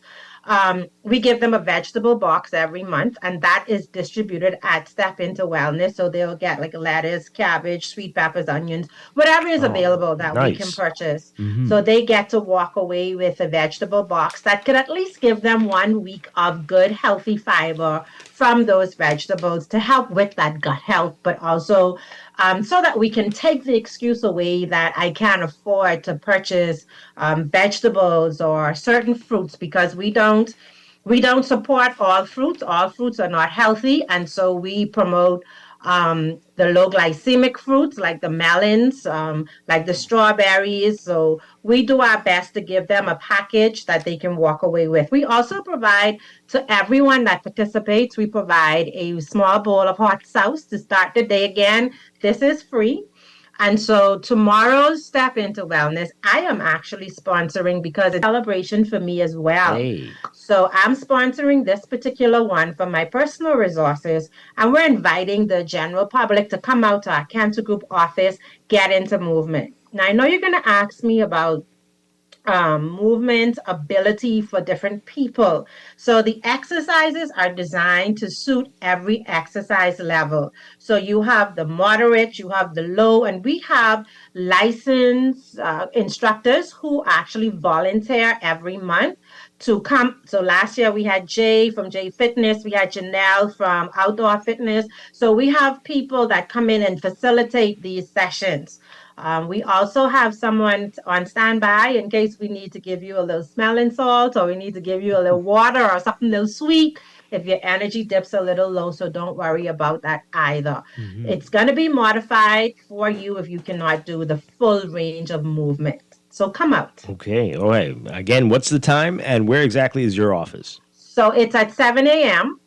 Tomorrow morning, Saturday, January 17th. Our office is on East Avenue. Come through the corner by Centerville Food Store. When you come through there, midway through on the right is a coral 2-story building. We will be right in the parking lot of that building. If you come from the other direction, which is by Robert's Food Store, midway Furniture. through Robert's on- Furniture. Right, Robert's Yeah. Furniture. Mhm. Good Midway through on the left is Commonwealth House, and we will be right in the parking lot. We'll be waiting to exercise with you, help you get into movement. Again, the cost is your time. Excellent. And you say this is going to be every month. Every third Saturday monthly. Okay. Lead up to May, and then in June it's going to be at Goodman's Bay in our actual Hope Walk. And that big event there, always a great Yeah. time. Okay, so this is great stuff. Again, everybody can take part in this, right? Yes. Yes, I want to appeal to the general public to not wait until they start seeing symptoms, to not wait, to not like just sit down and do nothing. Like, you help yourself best by getting into action. So if you recognize that you have family history of cancer or any other disease, diabetes, whatever's happening in your family line, one of the best things you could do is to get into movement. So I encourage you to let's take prevention seriously. Let's take ownership of our health seriously and do what we can to stay healthy. And That's my sometimes, strong appeal this year. absolutely, and sometimes it is helpful to work out in groups, right? And to work out Yes. with more than one person. Absolutely. And what I encouraging. will guarantee anybody who comes is that they will find someone in whatever their situation is. A lot of times, Dwight, we think that what we're going through is isolated to us. We may experience shame. We may not want other people to know. But you're coming into a community of other people that are probably facing something that you are facing. So you'll meet a cancer patient, you'll meet a cancer survivor, you'll meet someone with high blood pressure, you'll meet someone with diabetes, you'll meet someone struggling with depression. So get out of isolation and come into community and know that no one is judging you. There's no judgment here. All that we want to give you is support and help. So come out tomorrow morning at 7 a.m. Excellent stuff. Keep up the wonderful work that you're at Jenny Dean Caring and Sharing Cancer Support Group, DeQuesta Dean. Keep up the great work that you're doing. Thank you so much. Wonderful Thank you, stuff. guys. All Have a right. great day. You too. Have a great weekend. Before we go, we've been doing it all week. We've been giving away NIB calendars for 2026. All you have to do is answer some very, very simple I've trivia learned a lot questions. from this series. I didn't know when the NIB. You didn't know? Yeah. Can you answer this one? Don't answer it, though. But this is the easy one. Should we do another text one today? Let's do another text one as we're running out of time. Be the first person to text the answer to this, and you've won a calendar. And all you have to do is come and pick up the calendar, give your number when you do answer correctly. Come down here to the NASA Guardian. But here's a simple question. Where is NIB's headquarters located? That is an easy question. Be the first to text in with the right answer. Not your local community office, the No, headquarters. the headquarters. 422-4796. 422-796. Text us the answer, and you've got this calendar. So we're looking out for that. Ricardo Wells, thank you so much for being here this morning. Have a great weekend. I'll see you next week. Thank you. Still didn't get to that Shantytown story, but we have to. We have to talk about it. It is outrageous what happened there, and if we have time, we'll do it on Monday. If you all behave over the weekend, don't leave us with a whole lot of things to get to on Monday. You quickly become the father of right? the wife. Behave so we can talk about this.